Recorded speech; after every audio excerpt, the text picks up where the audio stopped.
নবীজি বলেছেন, তোমাদের মধ্যে উত্তম সেই ব্যক্তি যে ব্যক্তি নিজে কোরআন শেখে আর অপরকে শেখায়, সেই হচ্ছে উত্তম ব্যক্তি। যেহেতু কোরআন পড়ে মানুষের ব্যক্তি, পরিবার, সমাজ ও রাষ্ট্রের মধ্যে বড় রকমের পরিবর্তন আনার জন্য কোরআনের বিকল্প কিছুই নাই। এই জন্য কোরআন যারা আছে, কোরআন যে বোঝে আর আল্লাহর রহমত যদি থাকে, তাহলে কোরআন এর মাধ্যমে সে হেদায়েত পেয়ে যায়।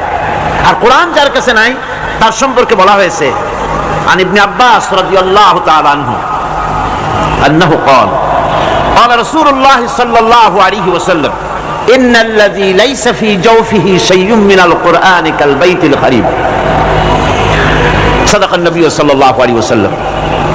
হুজুর বলেছেন, যেই সিনার ভেতরে, যেই স্মৃতির ভেতরে কোরআন নাই, সেই দেহটা একটা পুরো বাড়ির মতো, সেটা একটা বিরান বাড়ির মতো।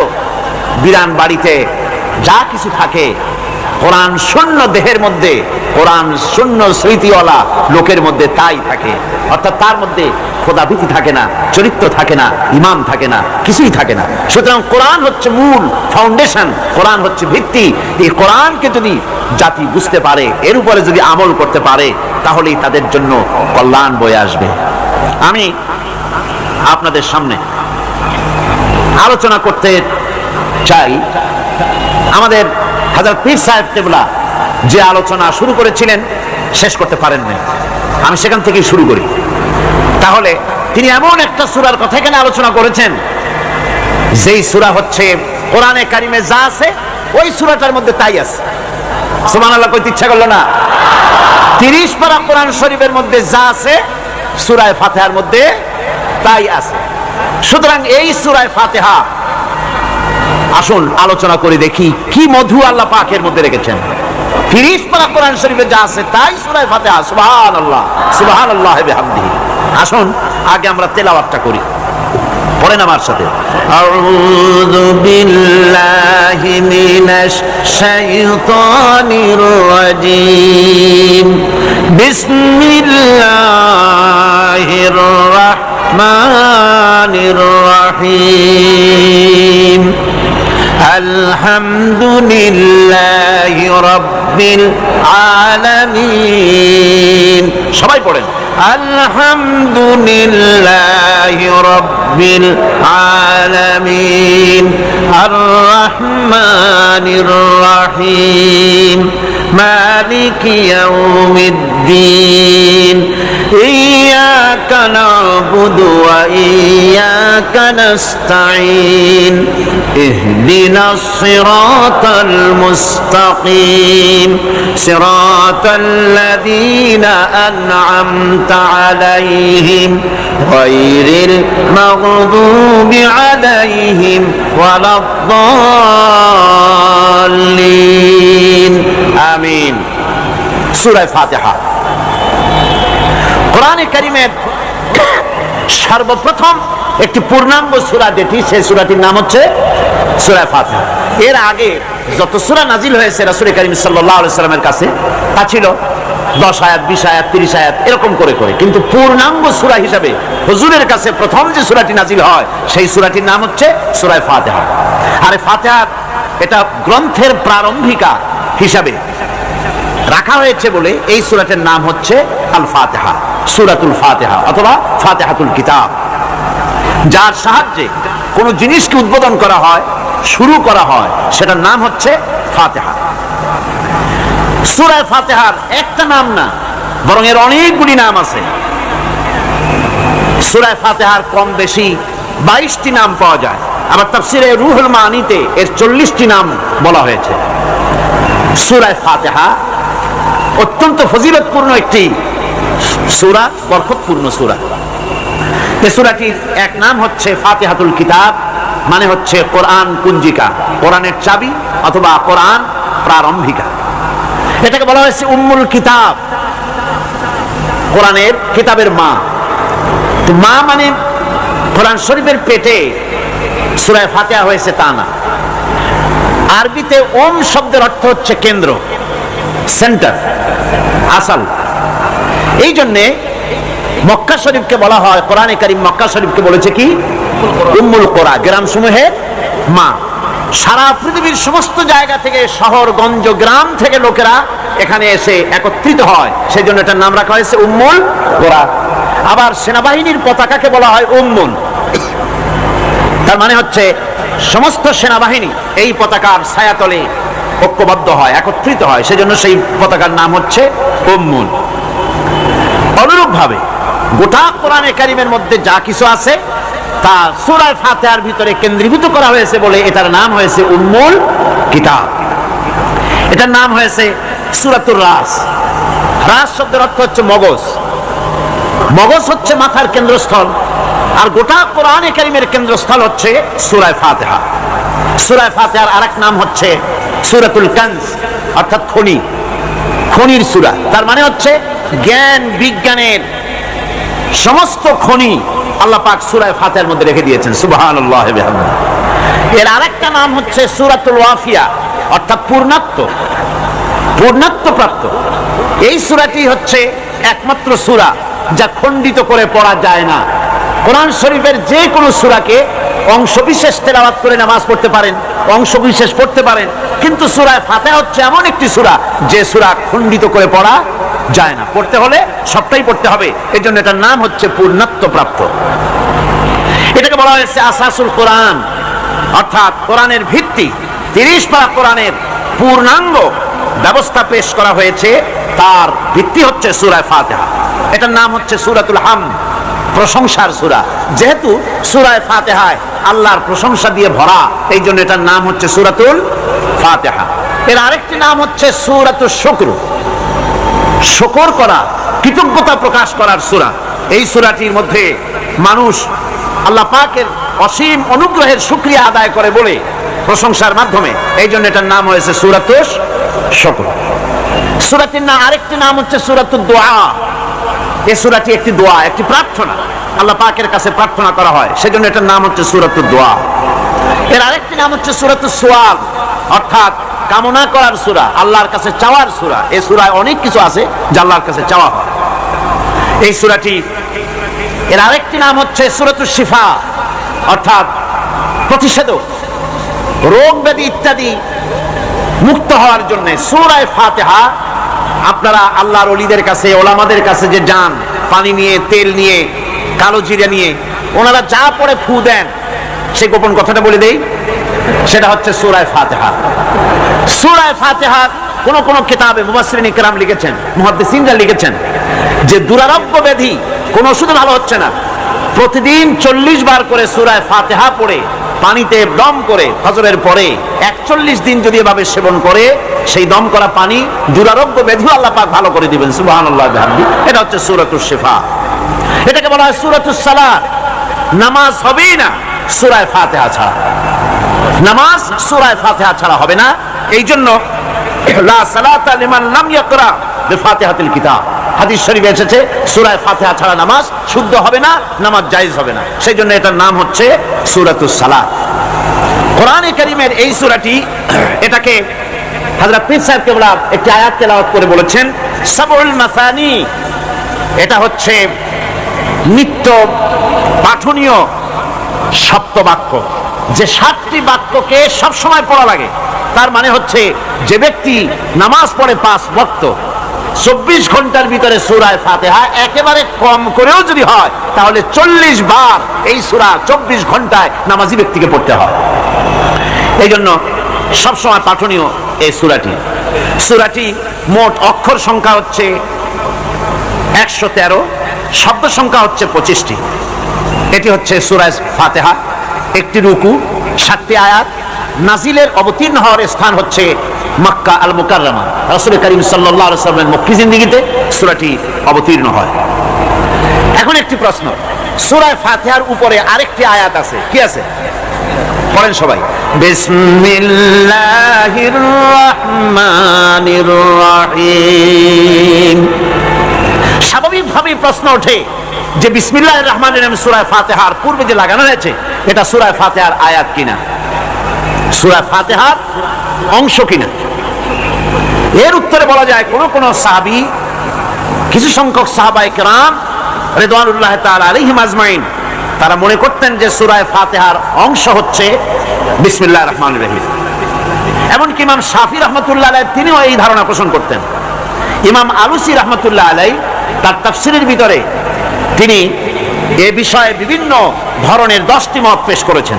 ইমাম রাজি রহমতুল্লাহ আলাইহি তার তাফসিরের ভিতরে 16টি যুক্তিধারা পেশ করেছেন বিসমিল্লাহকে সূরা ফাতিহার আয়াত হিসেবে।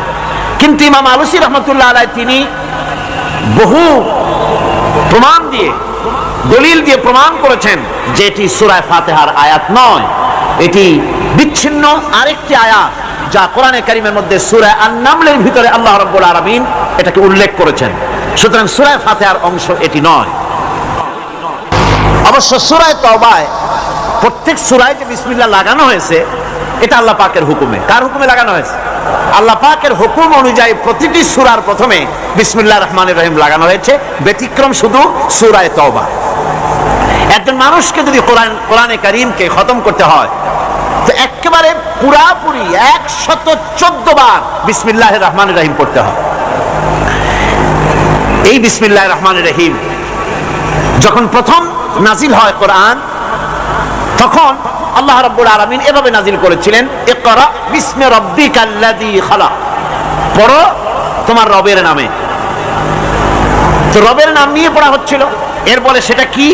সেটা এসে গেল বিসমিল্লাহির রহমানির রহিম।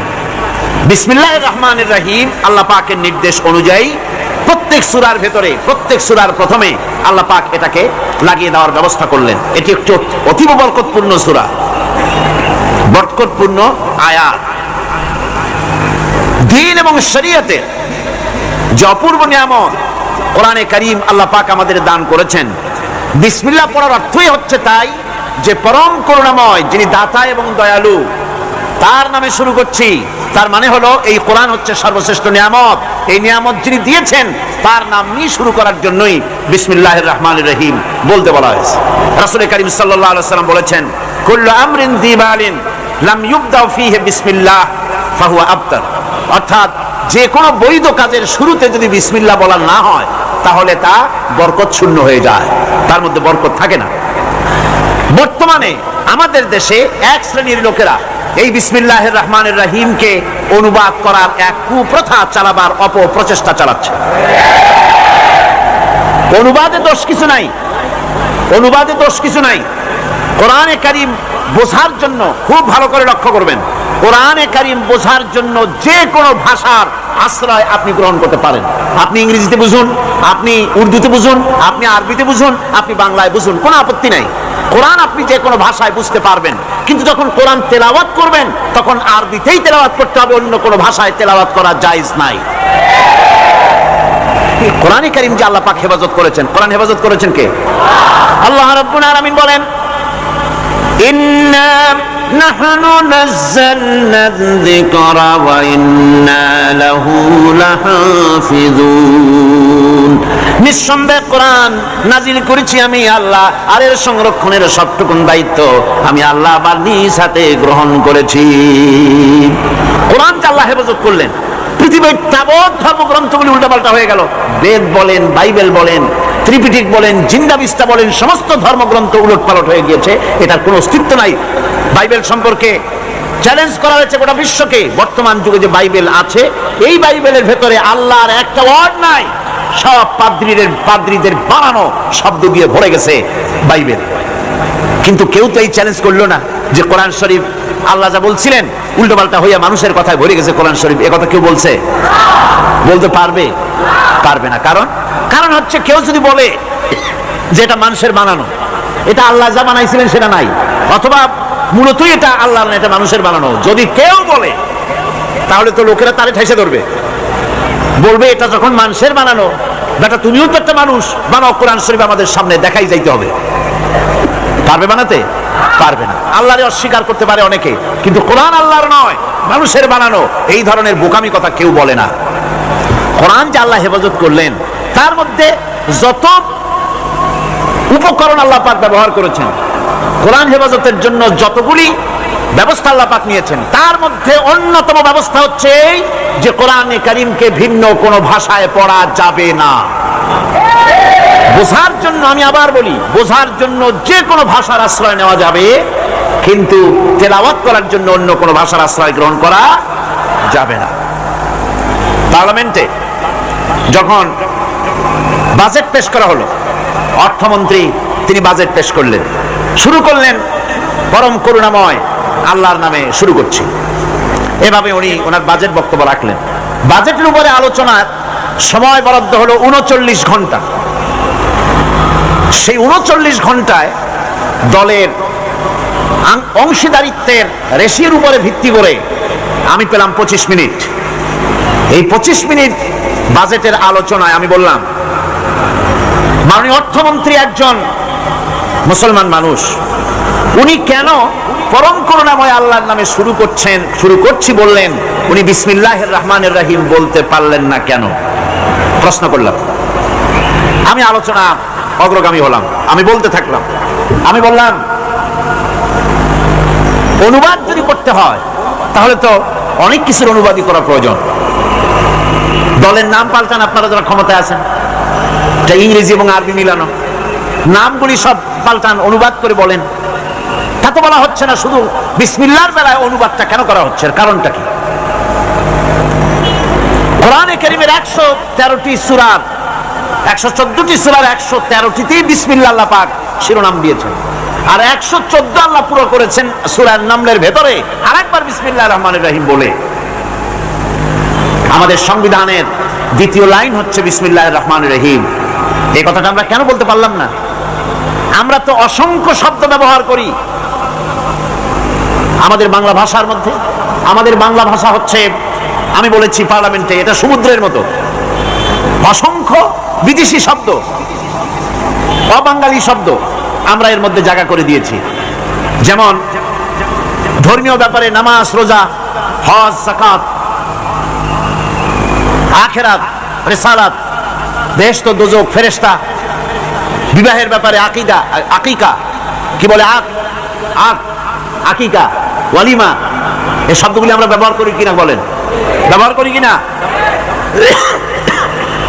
বিচার বিভাগে আমরা ব্যবহার করি আদালত, মুনসেফ, ওকিল, মুখতার, মুসেলকা, নালিশ, জামিন, ফৌজদারি, তারপরে ফরিয়াদি, এ ধরনের অসংখ্য শব্দ, কিস্তি, দস্তখত, ইজারাদারি, অসংখ্য শব্দ আমরা ব্যবহার করি।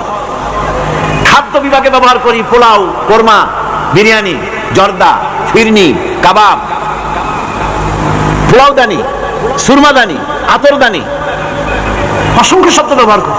এরপর আমি স্পিকারকে লক্ষ্য করে বললাম, মাননীয় স্পিকার, আপনি বসে আছেন চেয়ারে, আমি বসে আছি, চেয়ারে বসছিলাম, এখন তো দাঁড়ায় কথা বলছি। আমরা তো কেউ বলি না যে আমরা কাষ্ঠ আসনে বসে আছি, আমরা তো চেয়ারে বসছি। চেয়ারটা তো ইংরেজি শব্দ।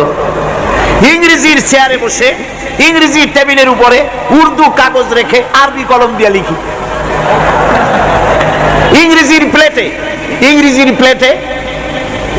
প্লেটে ভাত খাই, ইংরেজি গ্লাসে পানি খাই, ইংরেজি কাপ ফ্রিজে তার ভিতরে চা রেখে এরপরে আমরা চা খাই, চা পান করি, গ্লাসের মধ্যে উর্দু পানি রেখে সেই পানি আমরা পান করি। এগুলির তো আমরা বাংলা তালাশ করি না, আবার তালাশটাও উর্দু শব্দ। এত অসংখ্য শব্দ আমরা ব্যবহার করি বাংলা ভাষার মধ্যে, তার কোনোদিন প্রশ্ন উঠল না এটাকে অনুবাদ করা। অথচ আমরা আজ দুর্ভাগ্যজনক সত্য যে বিসমিল্লাহির রহমানির রহিম বুক ফুলায় বলতে পারছি না, এক শ্রেণীর লোকেরা বলতে পারছে না। আপনারা বিশ্বাস করুন, 786 দিয়ে আমাদের দেশে বিসমিল্লাহ বুঝানো হয়, হয় না? চিঠিপত্রে লেখে 786 আবজদ, যতই আবজদ হোক, আপনারা বিশ্বাস করুন 10 লক্ষ বার যদি 786 কেউ লেখে, একবার বিসমিল্লাহ বলার সমান হবে না। কারণ হচ্ছে বিসমিল্লাহির রহমানির রহিম এর মধ্যে অক্ষর আছে কয়টা? 19টা। কয়টা অক্ষর আছে? আল্লাহর নবী বলেছেন প্রত্যেক অক্ষরে অক্ষরে আল্লাহ রাব্বুল আলামিন 10 করে নেকি আমলনামায় লিখে দিবেন। কেউ যদি বিসমিল্লাহ পড়ে, বিসমিল্লাহির রহমানির রহিম যদি একবার পড়ে, তার আমলনামায় সঙ্গে সঙ্গে 190টি নেকি লেখা হয়ে যায়। পরম করুণাময় আল্লাহর নামে শুরু করছি, লিখলে কি অক্ষরে অক্ষরে এরকম 10 নেকি পাওয়া যাবে? যাবে না। সুতরাং দুর্ভাগ্যজনক ভাবে যে অনুবাদ শুরু হয়েছে, এই অনুবাদ করে পড়ার মধ্যে শঙ্কা আছে, সাহস নাই, সংকীর্ণতা আছে, উদারতা নাই, এর ভেতরে দীনতা আছে, ঐশ্বর্য নাই, এর ভেতরে রাজনীতি আছে, ধর্ম নাই, এর ভিতরে অন্ধ অনুকরণ আছে, নেতৃত্ব নাই, এর ভেতরে পরাজয়ের গ্লানি আছে, বিজয়ের আনন্দ নাই, এর ভেতরে কপাল পোড়ার লক্ষণ আছে, বরকতের মোটেই সম্ভাবনা নাই। সুতরাং বিসমিল্লাহ মনে রাখতে হবে, প্রত্যেকটি ব্যক্তিকে স্মরণ রাখতে হবে। বিসমিল্লাহর আমদানি এদেশে কোন নেতা নেত্রীর বদৌলতে আমদানি হয়নি, বিসমিল্লাহ আমদানি করেছেন আল্লাহ রাব্বুল ইজ্জাতুল জালাল। বিসমিল্লাহ হচ্ছে গোটা জাতির মুসলিম উম্মত কলিজার সাথে জড়িত বিসমিল্লাহির রহমানির রহিম। সুতরাং স্পষ্ট করে বলতে হবে, সকলে পড়েন বিসমিল্লাহির রহমানির রহিম। এক্ষুনি আমার আপনাদের সকলের আমলনামায় 190টি করে লেখি আমলনামায় লেখা হয়ে গেছে, আলহামদুলিল্লাহ ভাইরা আমার। সুতরাং বিসমিল্লাহ হচ্ছে কোন মুফাসসিরিন লিখেছেন গোটা কোরআন শরীফে যা আছে সূরা ফাতিহায় তাই আছে, আবার সূরা ফাতিহা যা আছে সবটা বিসমিল্লাহির রহমানির রহিমের ভিতরে আছে। এই যেন ছোট্ট একটি ঝিনুকের মধ্যে 7টি মহাসমুদ্রকে আল্লাহ পাক প্রবেশ করিয়ে দিয়েছেন। সুবহানাল্লাহ বিহামদিহি। আল্লাহ পাকের কি সুন্দর 3টি নামের মধ্যে। আল্লাহ, কি নাম আছে এর মধ্যে? আল্লাহ, নাম আছে রহমান, নাম আছে রহিম। কেবলমাত্র হতভাগ্য যারা, তারাই জনসমক্ষে এসে আল্লাহ পাকের এই সুন্দর নামটি উচ্চারণ করতে পারে না। কেবলমাত্র হতভাগ্য যারা বক্তৃতার শুরুতে সালামু আলাইকুম ওয়া রাহমাতুল্লাহ আলাইহি, আসসালামু আলাইকুম ওয়া রাহমাতুল্লাহ এই কথা বলতে পারে না। সৌভাগ্যবানদের পক্ষেই সম্ভব। সুতরাং গোটা জাতিকে আল্লাহ পাক সৌভাগ্য দানে ধন্য করুন, আমরা বলি আমিন। শুরু হচ্ছে সূরা ফাতিহা। আলহামদুলিল্লাহি রাব্বিল আলামিন।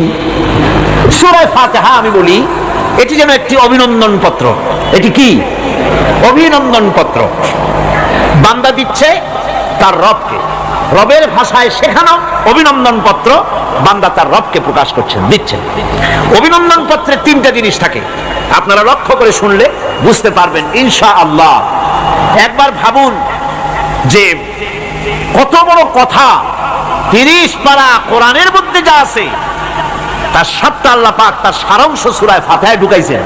কারণ এটা জিনিসটা কি এটা বুঝতে হবে, এবং সেই ধরনের অন্তর নিয়ে, মন নিয়ে বসতে হবে আর বুঝতে চেষ্টা করতে হবে। আমি ধীরে ধীরে আপনাদের সামনে পেশ করব ইনশাআল্লাহ, বিইজনিল্লাহ, বিমাশিয়াতিল্লাহ, বিফদলিল্লাহ। সূরা ফাতিহার মধ্যে আমি বলেছি এটা একটি অভিনন্দন পত্রের মতো। কিরকম? অভিনন্দন পত্রে 3টা জিনিস থাকে। কয়টা জিনিস থাকে? 3টা। প্রথমে থাকে প্রশংসা। অভিনন্দন পত্রে প্রথমে কি থাকে? প্রশংসা। 2 নম্বরে থাকে পরিচয়, 3 নম্বরে থাকে দাবি। 3 নম্বরে থাকে দাবি। প্রথমেই দাবি করা হয় না, এটা ঠিক না। প্রথমেই প্রশংসা। সমস্ত অভিনন্দন পত্র আপনারা দেখবেন, মন্ত্রী আসুক, প্রেসিডেন্ট আসুক, অভিনন্দন পত্র পেশ করা হয়, সুন্দর ভাষায় লেখে, হে সংগ্রামী জননায়ক, গরিবের বন্ধু, জাতির কিছু একটা, এইভাবে করে বহুত প্রশংসা করে তারপরে তার নাম খুঁজে পাওয়াই মুশকিল প্রশংসার ঠেলায়। আপনার আগমনী বার্তায় আমাদের এই চট্টগ্রামের আকাশ বাতাস মুখরিত, আবাল বৃদ্ধ বনিতা আনন্দে উদ্বেলিত। কে কি করবে দিশে করতে পারছেন। এরকম প্রশংসা। এই প্রশংসা দিয়ে তারপরে বলে আমরা চট্টগ্রাম কলেজের কর্তৃপক্ষ, আমাদের বেড়া নাই, টিন নাই, চাল নাই, ইট নাই, সিমেন্ট নাই, আমাদের এগুলি দাবি। তাহলে প্রথমে গেল প্রশংসা, 2 নম্বরে পরিচয়, 3 নম্বরে দাবি। মূলত এই ভদ্রতা প্রথমে কেউ বলে না, মন্ত্রী সাহেব চিটাগংয়ে আসছেন তো আমাদের দাবি না মিটাইয়া ঠ্যাং আস্ত নিয়ে ঢাকা ফিরতে পারবেন না, এরকম বলে নাকি? এরকম বললে কিছুই পাওয়া যাবে না। মূলত এই যে ভদ্রতা, এই শালীনতা, এই শিষ্টাচার শিক্ষা দিয়েছে আল কোরআন। সুবহানাল্লাহ। বান্দাকে কিছু চাইতে হবে, আর চাওয়াটা শিখিয়েছেন কে? আল্লাহ। কে শিখিয়েছেন? বান্দাকে একটা বড় জিনিস চাইতে হবে। সেই বড় জিনিসটা কি আজকে বলবো না, ধীরে ধীরে বলবো ইনশাআল্লাহ। একটা বড় জিনিস চাইতে হবে আল্লাহর কাছে। সে চাওয়াটা কি? সেটাও আল্লাহ শিখিয়েছেন। যেহেতু আমরা তো জানি না, বুঝি না, আল্লাহ আমাদের কত মেহেরবান, তার কত দয়া, আমাদের শিখাই দিচ্ছেন কেমনে প্রশংসা করতে হবে, কেমনে পরিচয় দিতে হবে, আর কেমনে দাবি করতে হবে। তিনটি জিনিস সূরা ফাতিহার মধ্যে আল্লাহ পাক ঢুকিয়ে দিয়েছেন। সুবহানাল্লাহ। সুতরাং বলা হচ্ছে, আল্লাহ পাক বলছেন আলহামদুলিল্লাহি রাব্বিল আলামিন, সমস্ত প্রশংসা, যাবতীয় প্রশংসা সবকিছু আল্লাহ পাকের জন্য, যিনি রব্বুল আলামিন, যিনি বহু জগতের, অসংখ্য জগতের যিনি পাল্লেওয়ালা রব, তার জন্যই সমস্ত প্রশংসা। এখন হামদ হচ্ছে প্রশংসা, এর অর্থ হচ্ছে সুন্দরের প্রশংসা।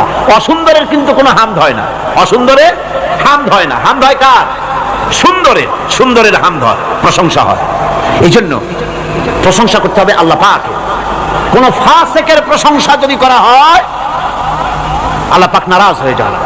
আল্লাহ পাকের আরশ গোসায় থরথর করে কাঁপতে থাকে। প্রশংসা হবে কেবলমাত্র কার? আল্লাহ পাক। এবং এই প্রশংসা সবটুকু হামদের আগে আলিফ লাম লাগানো হয়েছে। এটা হচ্ছে জিন্স বা ইস্তিকরা, অর্থাৎ সমস্ত বস্তুকে বোঝাবার জন্য আল শব্দকে ব্যবহার করা হয়েছে। আলহামদু, সমস্ত প্রশংসা সেই আল্লাহ পাকের, যিনি তামাম জাহানকে সৃষ্টি করেছেন এবং প্রতিপালন করেছেন। আল্লাহ পাক তিনি হচ্ছেন সুন্দর। আল্লাহ কি? আল্লাহ রাব্বুল আলামিন, তিনি এমন সুন্দর, তার সৃষ্টি কত সুন্দর, তাই দেখে তাকে অনুমান করা যায় তিনি কত সুন্দর। আল্লাহ রাব্বুল আলামিন, তার রুচিবোধ, তার সৌন্দর্য, তার সৃষ্টি দেখলেই বোঝা যায়। এই দুনিয়াকে কত সুন্দর করে তিনি সাজিয়েছেন, এই পৃথিবীকে কত সুন্দর করে তিনি গুছিয়েছেন, তার সৃষ্টি দেখলেই বোঝা যায় আল্লাহ রাব্বুল আলামিন কত সুন্দর। জোরে কোন সুবহানাল্লাহ। আপনারা জানেন আল্লাহ পাক এই পৃথিবীতে সব জোড়ায় জোড়ায় সৃষ্টি করেছেন, ঠিক কিনা? সব জোড়া জোড়া সৃষ্টি করেছেন। এখন ফুলের থেকে ফল হবে, ফুলের থেকে কি হবে? ফল তৈরি হবে। খুব ভালো করে বোঝেন, ফুলের থেকে ফল হবে। এখন এজন্য স্ত্রী জাতীয় ফুল এবং পুরুষ জাতীয় ফুলের সংমিশ্রণ হতে হবে। ফুলেরা তো হাঁটতে পারে না, ফুলেরা তো চলতে পারে না, এই কাজটা করবে কে? এই ক্রসের জন্য, এই মিলনের জন্য, পুং কেশরকে স্ত্রী কেশরে নিয়ে এই মিলন ঘটাবার জন্য আল্লাহ পাকের রুচি দেখুন, তার সৌন্দর্য বোধ দেখুন। শুধু একটা দৃষ্টান্ত দেবো, বেশি দেবো না, একটা দৃষ্টান্ত দিচ্ছি। তার রুচিবোধ, তার সৌন্দর্যবোধ, তার শৈল্পিক নান্দনিক সৌন্দর্যবোধ, কত প্রশংসা, কিয়ামত পর্যন্ত প্রশংসা করে শেষ করা যাবে না। ফুলের পুং কেশরকে স্ত্রী কেশরে পৌঁছে দেওয়ার জন্য আল্লাহ এই দায়িত্বটা তেলাপোকাকেও দিতে পারতেন কিনা? তেলাপোকা চেনেন না? চেনেন কিনা? তেলাপোকাকে এই দায়িত্ব দিতে পারতেন, আরশোলাকে এই দায়িত্বটা দিতে পারতেন। কিন্তু আল্লাহ পাক তার সৌন্দর্যবোধ এবং রুচিবোধের কারণে ফুলের মতো এত সুন্দর জিনিসের উপরে তেলাপোকা আরশোলা চলুক আল্লাহ পাক পছন্দ করেন নাই। ফুল যেমন সুন্দর, এই দায়িত্বটা আল্লাহ পাক প্রজাপতিকে দান করেছেন এই দায়িত্বটা পালন করার জন্য। ফুলও যেমন সুন্দর, প্রজাপতিও তেমন সুন্দর, আর এই দায়িত্ব বিশ্বব্যাপী পালন করে প্রজাপতিরা। সুবহানাল্লাহ।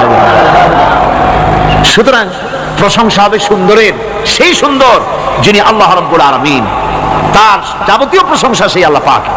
এখন মানুষের জন্য আল্লাহকে চেনার পথ কি? আলহামদুলিল্লাহ, প্রশংসা করছি কার?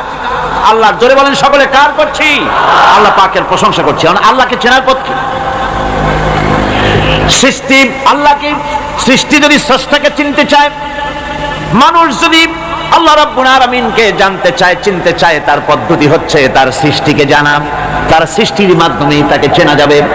আল্লাহ পাক বলেন, আল্লাযীনা ইয়াযকুরুনাল্লাহা কিয়ামান ওয়া কুউদান ওয়া আলা জুনুবিহিম ওয়া ইয়াতাফাক্কারুনা ফী খালকিস সামাওয়াতি ওয়াল আরদ রব্বানা মা খালাকতা হাযা বাতিলা সুবহানাকা ফাকিনা আযাবান নার। আল্লাযীনা ইয়াযকুরুনাল্লাহা কিয়ামান ওয়া কুউদান ওয়া আলা জুনুবিহিম, যারা দাঁড়িয়ে, বসে, শুয়ে, এক কথায় সর্বাবস্থায় যারা আল্লাহ পাককে স্মরণ করে, তার আকাশ এবং জমিন সৃষ্টির ব্যাপারে চিন্তা ভাবনা করে, রাত এবং দিনের পরিবর্তনের চিন্তা করে, তার সৃষ্টি নৈপুণ্যতা নিয়ে যারা গবেষণা করে, তারাই হচ্ছে আল্লাহ পাকের খাঁটি বান্দা, একজন সত্যানুসন্ধানী। চোখের সামনে যখন নিখিল বিশ্বের পরমাণু থেকে শুরু করে সূর্য, চন্দ্র, গ্রহ, নক্ষত্র, বিশাল আকাশ পর্যন্ত, গাছপালা, তরুলতা, সমুদ্র, মহাসমুদ্র, পশু পক্ষী ইত্যাদি যখন তার নজরে পড়ে, তখন একজন সত্যের অনুসারী ব্যক্তি, একজন সত্যের অনুসন্ধানী ব্যক্তি, তার মুখ থেকে বেসাক্তা স্বতঃস্ফূর্ত ভাবে নিজের অজান্তে মুখ থেকে যে শব্দটা বেরোয়, সে শব্দটা হচ্ছে আলহামদুলিল্লাহি রাব্বিল আলামিন। সমস্ত প্রশংসা হচ্ছে ওই আল্লাহ পাকের, যিনি এগুলিকে সৃষ্টি করেছেন। আর তিনি কোনো কিছু কি বেকার সৃষ্টি করেন নাই, খামোখা সৃষ্টি করেন নাই, প্রত্যেকটির পেছনে রয়েছে বিরাট বিরাট উদ্দেশ্য। এখানে মানুষের সবচাইতে বড় ভ্রান্তি, মানুষের সবচাইতে বড় ভুল, সেটা হলো এই, দুর্ভাগ্যজনক ভাবে সকল সৌন্দর্যের মহাশিল্পী আল্লাহ পাককে মানুষ ভুলে যায়। তারা প্রশংসা করে নদী, প্রশংসা করে নারীর, নারীর অঙ্গ প্রত্যঙ্গ নিয়ে তারা কবিতা লেখে, নারীর সৌন্দর্য নিয়ে কবিতা লেখে, সাহিত্য রচনা করে, সূর্য নিয়ে, চন্দ্র নিয়ে, চাঁদের মায়াবী জ্যোৎস্না নিয়ে, এর সুন্দর সুষমা নিয়ে কবিতা লেখে, প্রজাপতির রং দিয়ে গান তৈরি করে, ফুলের সৌন্দর্য এবং তার সৌরভ দেখে মানুষ পাগল হয়ে যায়, এগুলির পিছনে গান, সাহিত্য ইত্যাদি কবিতা রচনা করে। কিন্তু এই সৌন্দর্য যিনি সৃষ্টি করেছেন সে আল্লাহ পাককে বেমালুম ভুলে যায়। সেই জন্যে স্রষ্টার প্রশংসা করতে হবে। আল্লাহ পাক শেখাচ্ছেন, শুরুতেই শেখাচ্ছেন আলহামদুলিল্লাহি রাব্বিল আলামিন। পড়েন সবাই, আলহামদুলিল্লাহি রাব্বিল আলামিন। এখানে আল্লাহ প্রশংসা কার বলুন, কার? আল্লাহ নয়, আল্লাহ, আল্লাহ পাকের প্রশংসা। আল্লাহ হচ্ছে ইসমে জাত। আল্লাহ কি? ইসমে জাত। কোন ধরনের অনুবাদ দিয়ে আল্লাহ শব্দের ব্যাখ্যা বোঝানো যাবে না। আল্লাহ এটাকে যদি সৃষ্টিকর্তা লেখা হয় তাহলে আল্লাহ শব্দের হক আদায় হবে? সৃষ্টিকর্তা বলতে তো বুঝাই যায়, তা তো আছে খালেক, সৃষ্টিকর্তা। এই জন্য আল্লাহ পাকের একটা সিফাতি নাম আছে না, সে নাম কি? খালেক। আল্লাহ এটাকে কোনো অনুবাদ দিয়ে সৃষ্টিকর্তা বলে বোঝানো যাবে না। আল্লাহ হচ্ছেন এমন, পৃথিবীতে যত ধর্মের লোকেরা তাদের স্রষ্টাকে ডাকে, কেউ বলে ভগবান, কেউ বলে ঈশ্বর, কেউ বলে পরমেশ্বর, কেউ বলে বিধাতা, কেউ বলে গড, কেউ বলে জিহোবা। বলেন এরকম? কথা না বললে বুঝি কি বলে। এর প্রত্যেকটি শব্দের প্রতিশব্দে স্ত্রীলিঙ্গে অন্য শব্দ আসবে। ভগবান বললে কি হবে? ভগবতী। ঈশ্বর বললে ঈশ্বরী। পরমেশ্বর বললে পরমেশ্বরী। বিধাতা বললে বিধাত্রী। গড বললে গডে আসবে। এখন গড আরো বেকায়দা। গডটারে যদি উল্টায় দেন এমন সর্বনাশ হবে যা বলার মতন। আর এই শব্দ দিয়েও বোঝার উপায় নাই যে তারা কি বলতে চায়। শব্দকে খণ্ডিত যদি করা হয় তাও বোঝা যাবে না যে কি বলতে চায়। অথচ আল্লাহ পাক হচ্ছেন, আল্লাহ পাকের নাম হচ্ছে এমন একটি নাম, আমাকে যদি কেউ বলে যে অন্য কোনো ব্যাখ্যা চাই না, আল্লাহ দিয়ে আল্লাহরে বুঝায় দেন, তো আল্লাহ দিয়ে আল্লাহরে বুঝানো যাবে। এরকম কোরআনে কারিমের মধ্যে আল্লাহ আয়াতে কারিমা সেট করে রেখেছেন। সুবহানাল্লাহ। যদি আপনারা বলেন আমাকে যে আল্লাহ দিয়ে আল্লাহর পরিচয় করায় দেন, তো আমি বলবো আল্লাহ রাব্বুল আলামিন কোরআনে কারীমের মধ্যে বলেছেন আল্লাহু লা ইলাহা ইল্লা হুয়াল হাইয়ুল কাইয়্যুম। কোন সূরা আছে? কোন আয়াতে? আয়াতুল কুরসি। পড়তে ইচ্ছা করে না? পড়েন আমার সাথে। আল্লাহু লা ইলাহা ইল্লা হুয়াল হাইয়ুল কাইয়্যুম। আল্লাহ হচ্ছেন তিনি যিনি ছাড়া কোনো উপাস্য নাই, কোনো ইলাহ নাই, কোনো মাবুদ নাই, যিনি ছাড়া আর কোনো ইবাদতের মালিক নাই, আর যিনি হচ্ছেন সদা জাগ্রত চিরঞ্জীব, সার্বভৌমত্বের একচ্ছত্র মালিক, যিনি সদা জাগ্রত চিরঞ্জীব, তিনি হচ্ছেন আল্লাহ। এখন কেউ যদি বলেন আল্লাহ অক্ষর কি, এক একটা অক্ষর বাদ দিয়া আল্লাহরে চিনায় দেন, তাও চিনানো যাবে। আল্লাহর প্রথম অক্ষর যদি বাদ দেন কি থাকবে? কোরআনে কারীম বলছে, তা দিয়েও বোঝা যাবে লিল্লাহি মা ফিস সামাওয়াতি ওয়া মা ফিল আরদ। আল্লাহ হচ্ছেন তিনি যার জন্য আকাশ আর জমিন, আকাশ এবং জমিনের একচ্ছত্র মালিক। এর মাঝখানে যা কিছু আছে সব কিছুর মালিকানা যার হাতের মুঠায়, তিনি আমার আল্লাহ। তিনি কে? আল্লাহ। এরপরে যদি বলেন আরেকটা নাম ছেড়ে দেন, আলিফ সাল্লাম একটা নাম ছেড়ে দিলাম, তাহলে কি থাকলো? লাহু থাকলো, দুইটা অক্ষর থাকলো লাহু। এই লাহু দিয়েও আল্লাহ রাব্বুল আলামিনের সিফাতকে, তার গুণকে বোঝা যাবে। লাহু মাকালিদুস সামাওয়াতি ওয়াল আরদ। আল্লাহ পাক বলেন আসমান এবং জমিনের রিজকের চাবিকাঠি আল্লাহ পাকের হাতে, যাকে খুশি তিনি পর্যাপ্ত রিজিক দান করেন। কেউ যদি বলেন লামটাও ভালায় দেন, লামটাও ছেড়ে দেন, দিলাম নাম একটা ছেড়ে, থাকলো কি? একটা অক্ষর থাকলো হু। এই হু দিয়ে আমার আল্লাহরে চেনা যাবে। ওয়া হুয়াল গফুরুল ওয়াদুদুল আরশিল মাজিদ ফাআলুল লিমা ইউরিদ। আমার আল্লাহ হচ্ছেন তিনি যিনি ক্ষমাশীল, যিনি দয়াবান, যিনি বান্দাকে মহব্বত করেন, যিনি হচ্ছেন আরশে আসিমের মালিক। যা তিনি হচ্ছেন সেই মহান সত্তা যিনি যা খুশি তাই করতে পারেন। সুতরাং আল্লাহ হচ্ছেন এমন এক লফজ, এমন এক নাম, এমন এক ইসমে জাত যার কোনো বিকল্প নাই, যা অনুবাদ করে আল্লাহকে স্রষ্টা বললে এটা সারবে না, সৃষ্টিকর্তা বললে সারবে না। আল্লাহ পাকের নামের বিরাট বিশাল ব্যাপক অর্থ রয়েছে। সুতরাং আল্লাহকে আল্লাহই বলতে হবে। আল্লাহকে কি বলতে হবে? আল্লাহ আল্লাহ আল্লাহ। কত মজাই নামে, সুবহানাল্লাহ ওয়া বিহামদিহি, কত মজাই নামে। আল্লাহ রাব্বুল আলামিন বলেন, আমরা শুরু করছি সূরা ফাতিহা, অভিনন্দন পত্র দিচ্ছি। কারে দিচ্ছি?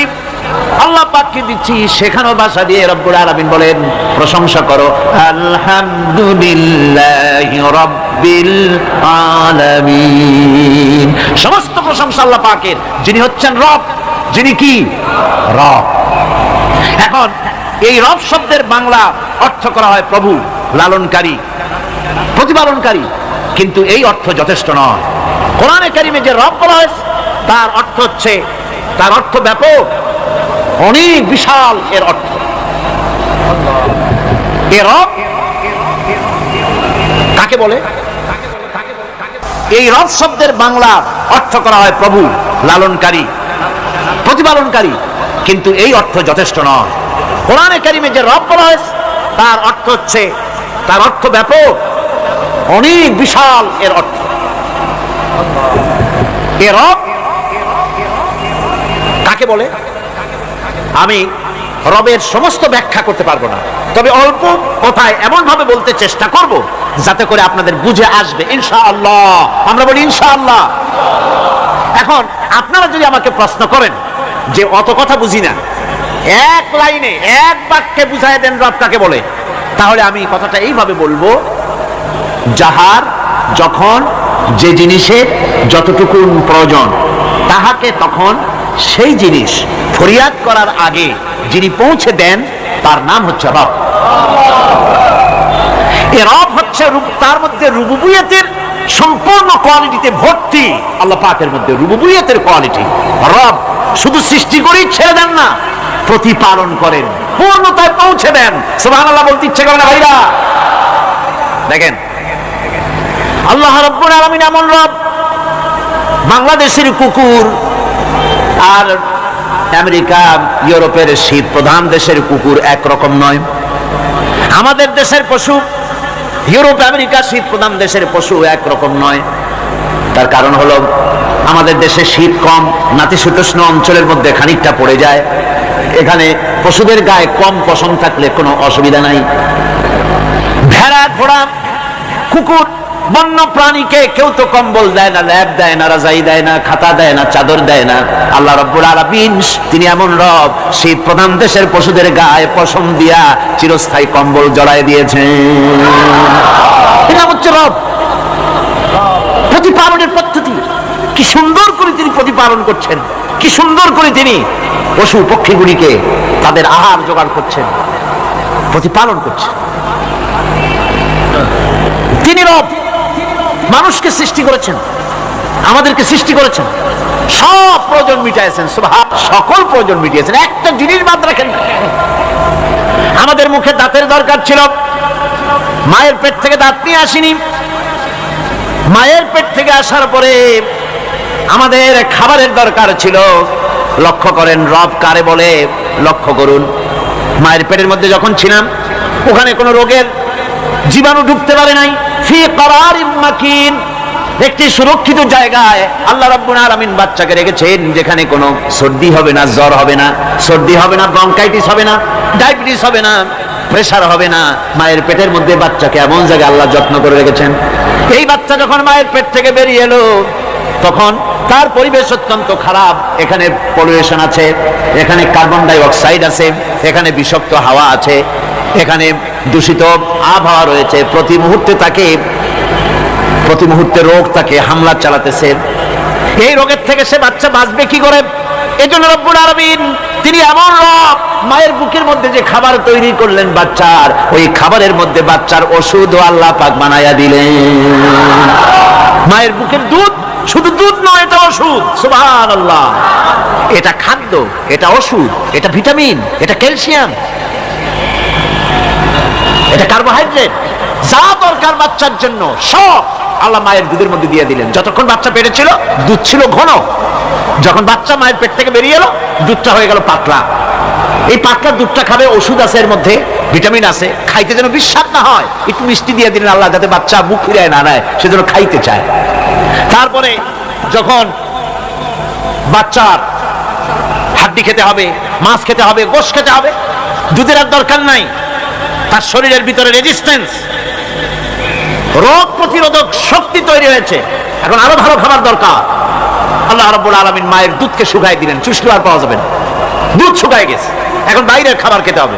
আসছিল যখন বুকে দাঁত ছিল না, বাইরে যখন এলো, দাঁতের যখন দরকার হলো, কোন আল্লাহর বান্দা কি আল্লাহর কাছে দরখাস্ত করেছেন যে আল্লাহ আমার কয়েকখান দাঁত দাও, দাঁত ছাড়া আমি চাবাই কেমন?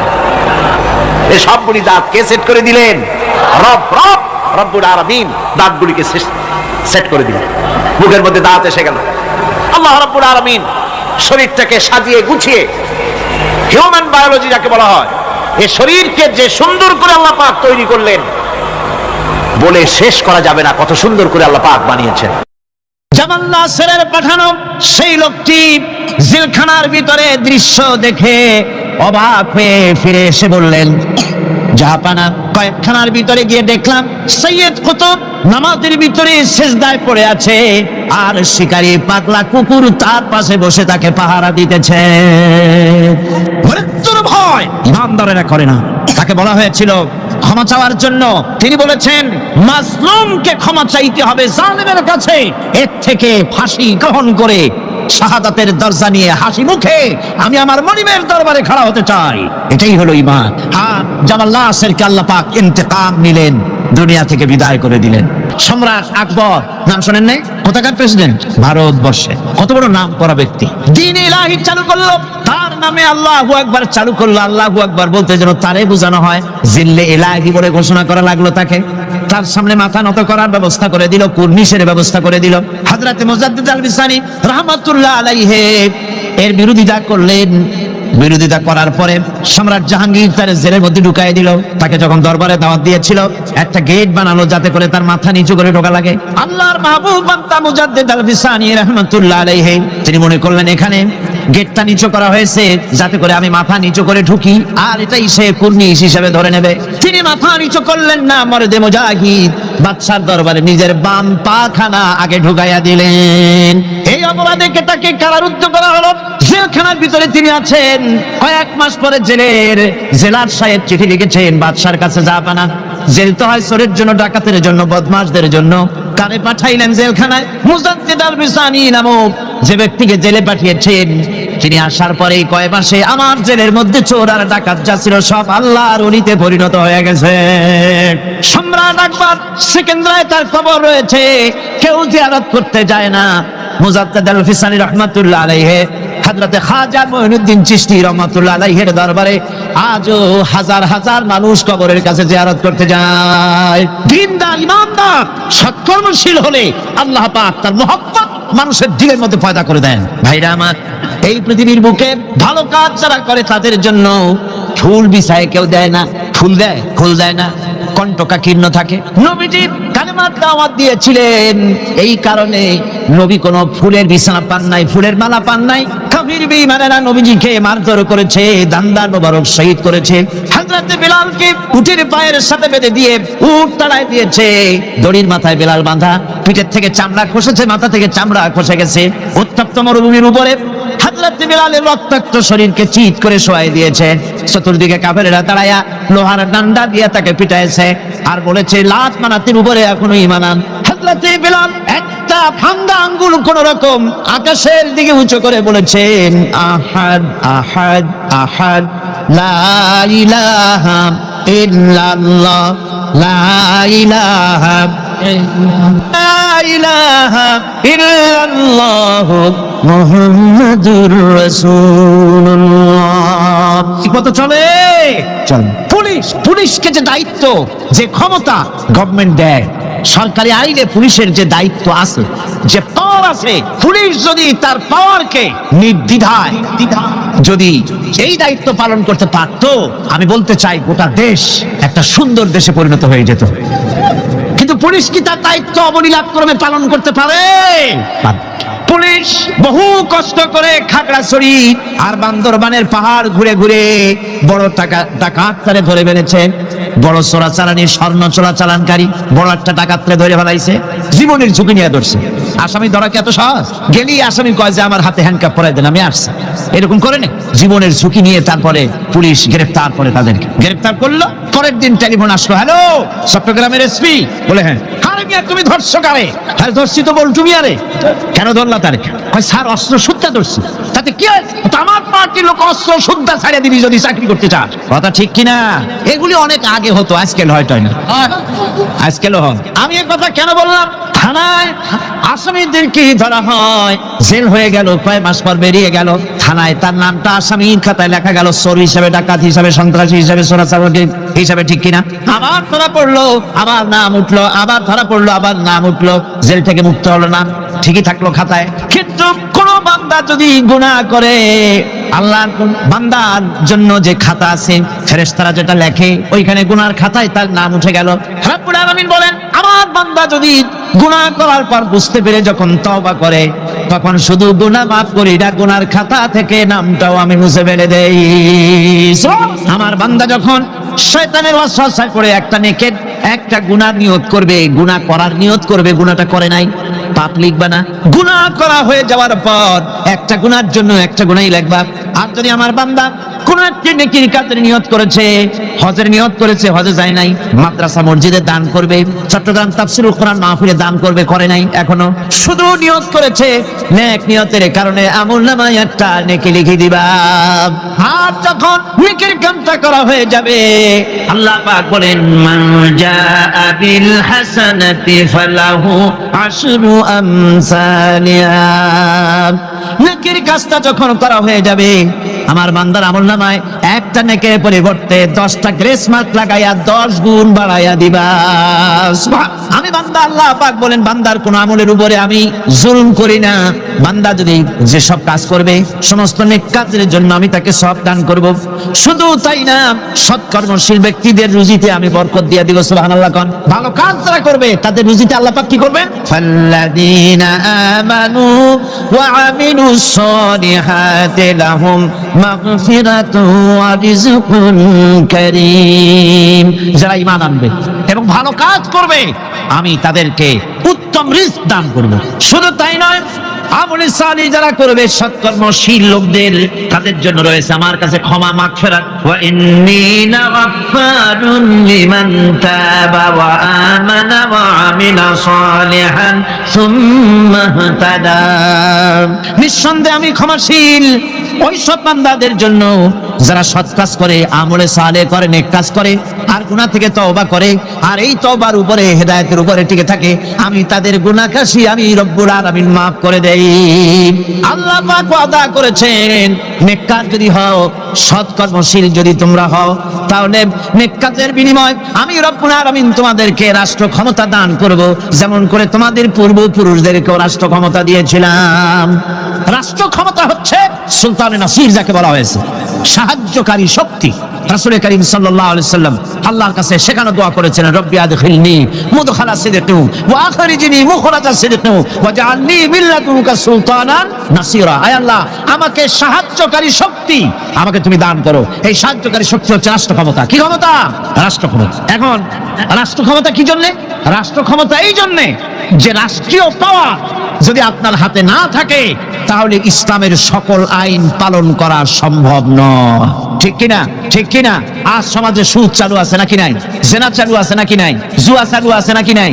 আমার ভাইরা, আমার এই দেশে, এই উপমহাদেশে পাকিস্তান, ইন্ডিয়া, বাংলাদেশ, এই দেশগুলির মতো এত মাহফিল কোথাও হয় না, পৃথিবীর কোথাও এত মাহফিল হয় না। এই মাহফিলের কারণেই এই দেশের মানুষগুলি আল্লাহর মেহেরবানি মাথায় টুপে আছে, মুখে দাঁড়িয়ে আছে, অসংখ্য মসজিদ মাদ্রাসা হয়েছে। আল্লাহর ওলিরা, বড় বড় আলেম এবং পীর বুজুর্গরা এই দেশে দ্বীনের দাওয়াত দিয়েছেন, সুদের বিরুদ্ধে কথা বলেছেন, ঘুষের বিরুদ্ধে কথা বলেছেন। কিন্তু আপনারা বলেন, এই শত শত বছর পর্যন্ত ওয়াজ নসিহত করে, পীর মুরিদি করে আর তাফসীর করে সুদ বন্ধ হয়েছে নাকি? বোঝেন না কথা? সুদ বন্ধ হয়েছে, ঘুষ বন্ধ হয়েছে, জিনা বন্ধ হয়েছে, বেশ্যালয় বন্ধ হয়েছে। কিয়ামত পর্যন্ত এই পদ্ধতিতে হবে না। কথা বুঝে আসছে? ওয়াজ করে, তাফসীর করে যদি সুদ আর গুণ বন্ধ হয়ে যেত তাহলে রাসূলুল্লাহর চাইতে বড় ওয়াজ আল্লাহর দুনিয়ায় আর নাই। তিনি ওয়াজ করে বন্ধ করে দিতেন, কিন্তু তা হয় নাই। আল্লাহর ঘরের ভিতরে 360টা মূর্তি ছিল। 13টি বছর ধরে নবুয়াতের মক্কি জিন্দেগিতে আল্লাহর নবী একটা মূর্তিকেও আল্লাহর ঘর থেকে সরাই দিতে পারেন নাই। কথা ঠিক কিনা? কিন্তু যখন মদিনা মুনাওয়ারায় গেলেন, ইসলামী রাষ্ট্র হাতে পেলেন, এবার নবীজি ইসলামী রাষ্ট্রের প্রধান, এখন তিনি প্রেসিডেন্ট। সাহাবায়ে কেরাম আমলে সালেহ করেছে, ঈমান এনেছেন, আমলে সালেহ করেছেন, বদৌলতে আল্লাহ ক্ষমতা দিয়েছেন। এবার রাষ্ট্র ক্ষমতা হাতে। রাসূলুল্লাহ মক্কা দখল করলেন, কাবার ঘরের মধ্যে প্রবেশ করলেন, হাতে একটা লাঠি ছিল, মূর্তিগুলোর মাথায় আঘাত করলেন, বললেন জা আল্লাহ ওয়া যাহাকাল বাতিল ইন্নাল বাতিলা কানা যাহুকা। সত্য সমাগত, মিথ্যা অপসৃত, সমস্ত মূর্তিগুলি ঘর থেকে বের করে দিলেন। আজ আর কারো ক্ষমতা নাই এই মূর্তি টিকাবার জন্য আগায় আসে। সিনা পাইতে আছে, মূর্তি ভাঙ্গেন কেন? আছে কেউ? আছে কেউ? শুধু তাই না, কাবা ঘরে ঢোকার জন্য চাবি যার কাছে থাকে সে লোকের আজ আর টাকা লাগে নাই। এর আগে রাসূলুল্লাহ ঘরের মধ্যে ঢুকতে চাইছিলেন, ঢুকতে দেওয়া হয়নি, আরো গালাগালি দেওয়া হয়েছিল। আর আজকে চাবিওয়ালা দৌড়ে আসছে, হুজুর ঘরে ঢুকবেন না, নেন চাবি।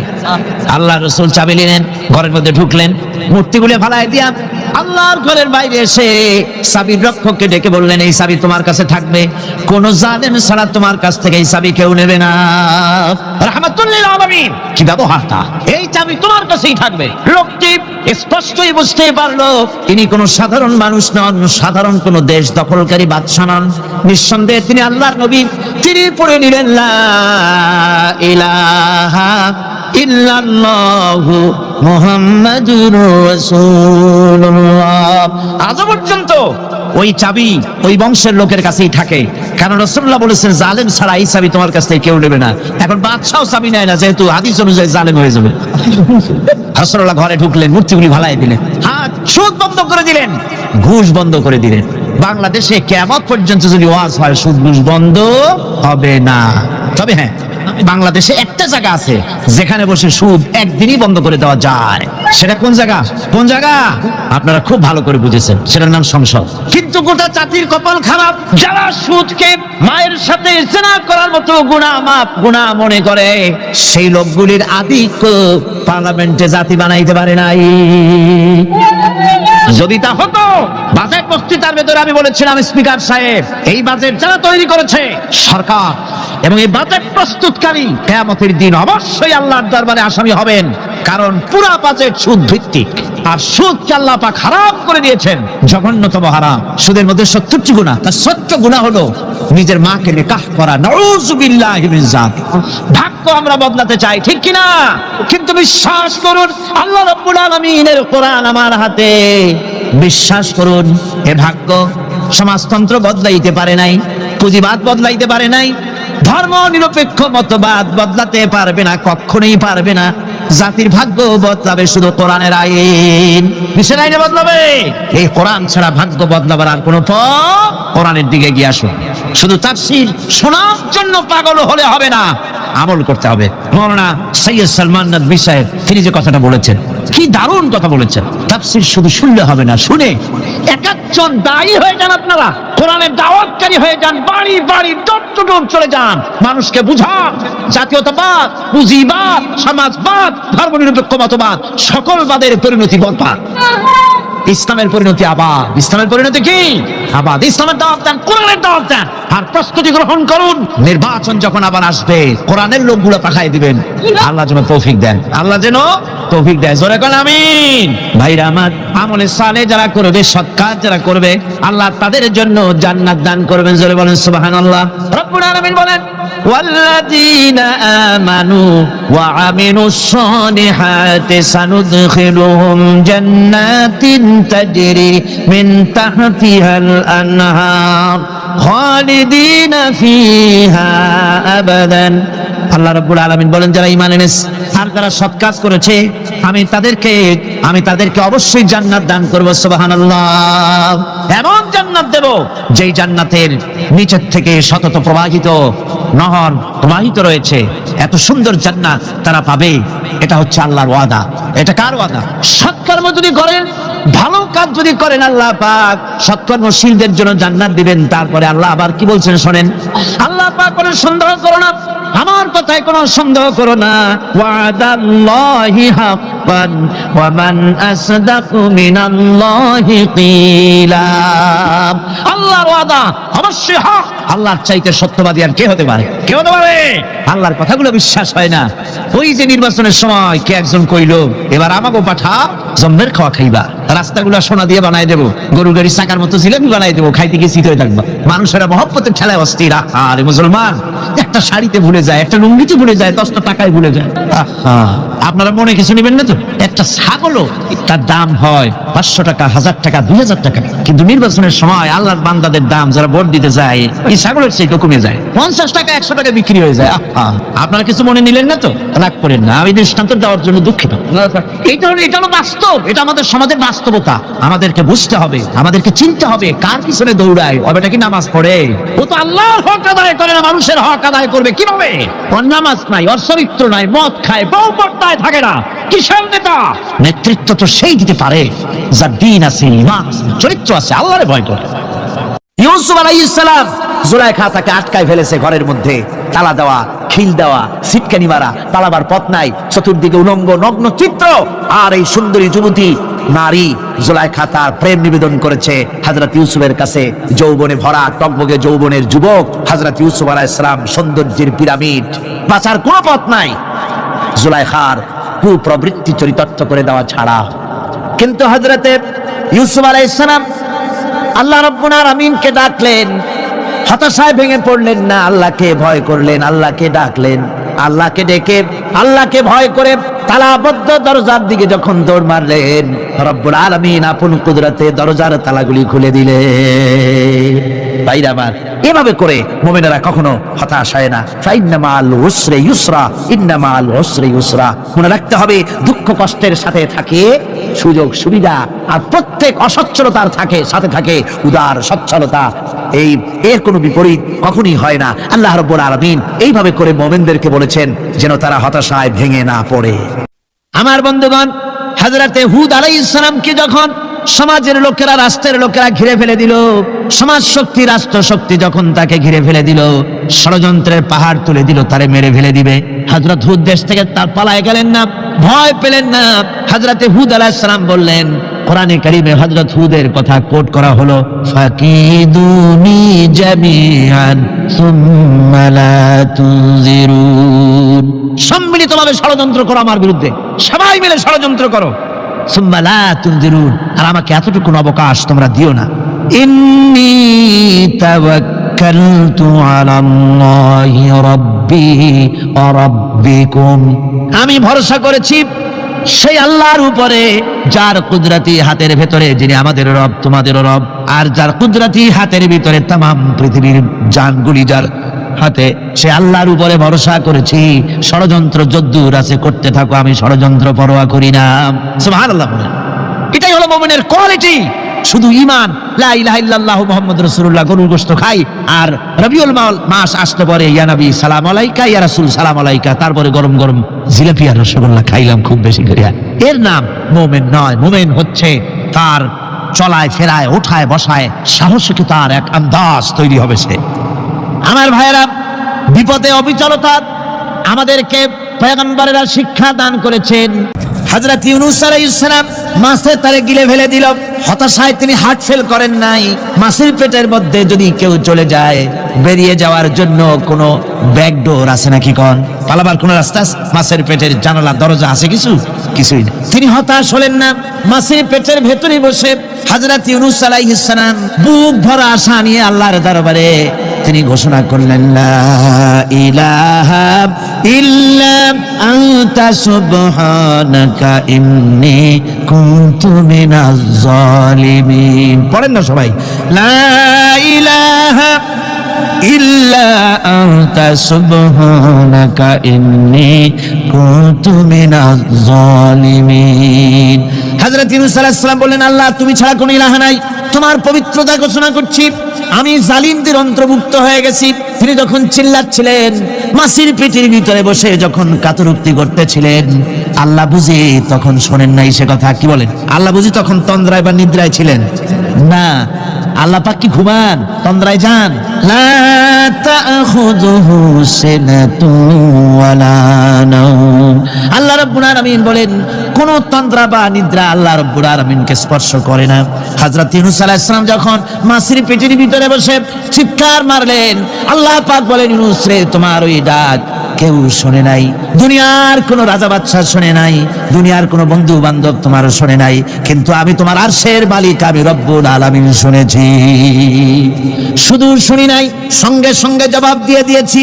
ফাস্তাজাবনা লাহু ওয়া নাজ্জাইনাহু মিনাল গাম্মি। পড়েন, ফাস্তাজাবনা লাহু ওয়া নাজ্জাইনাহু মিনাল গাম্মি ওয়া কাযালিকা নুজিল মুমিনিন। আল্লাহ পাক বলেন, আমি জবাব দিলাম। মাছের পেটের ভিতরে বেদনা শুরু হয়ে গেল, মাছ আর তলদেশে শুয়ে থাকতে পারলো না, সাঁতরাতে পারলো না, মাছ ভেসে উঠলো উপরে। পেটের যন্ত্রণায় মাছ কিনারায় চলে এসে বমি করে দিতে পারলে যেন বাঁচি, এই অবস্থা মাছের হলো। কিনারায় চলে এলো, বমি করে ইউনূস আলাইহিস সালামকে ফেলে দিল, মাছও বাঁচলো, ইউনূস আলাইহিস সালামও বাঁচলো। আল্লাহ রাব্বুল আলামিন বলেন, মুমিনেরা শোনো, শুধু ইউনূসকে নয়, ওয়া কাযালিকা নুজিল মুমিনিন, এইভাবে করে মুমিন বান্দারা যদি আমাকে ডাকে, আমার কাছে যদি হাত ফাইলায়, আমি আল্লাহ রাব্বুল আলামিন মুমিনদের এভাবে বিপদ মুক্ত করে দেই। আমার বন্ধুগণ, কোরআনে কারীমে রব্বুল আলামিন বলেন, ফাআনজালাল্লাহু সাকিনাতাহু আলাইহি ওয়া আইয়াদাহু বিজুনুদিন লাম তারাওহা। আল্লাহ পাক তার মনের মধ্যে গভীর প্রশান্তি এবং স্বস্তি দান করলেন, আর এমন সৈন্য দিয়ে সাহায্য করলেন যে সৈন্যদেরকে তোমরা দেখতে পাও না। এভাবে করে রব্বুল আলামিন মুমিনদের বিপদে আপদে মুসিবতে সব সময় আল্লাহ পাক মুসলমানদেরকে সাহায্য করেছেন। জোরে বলেন সুবহানাল্লাহ। মুমিনদের সাহায্যকারী আল্লাহ। তাই ইসলামী আন্দোলনের সাথে যারা আছে, যারা কর্মী, যারা নেতা, যারা মুমিন, যারা ঈমানদার, মেঘের মতো প্রচন্ড কালো মেঘ হয়ে চতুর্দিক থেকে অন্ধকারের মতো সে এসেছে বিপদ, কোনো বিপদ না, আল্লাহ পাক সাহায্যকারী। কে সাহায্যকারী? জোরে বলেন, সাহায্যকারী কে? আল্লাহ সুবহানাহু ওয়া তাআলা, তিনি সাহায্য, ভয় নাই। আল্লাহ পাকের উপর ঈমান আনলে পরে কলিজার ভিতরে দুর্জয় সাহসের সৃষ্টি হয়ে যায়, কোনো ভয় অন্তঃকরণে তার থাকে না। আল্লাহ পাক সাহায্য করেন।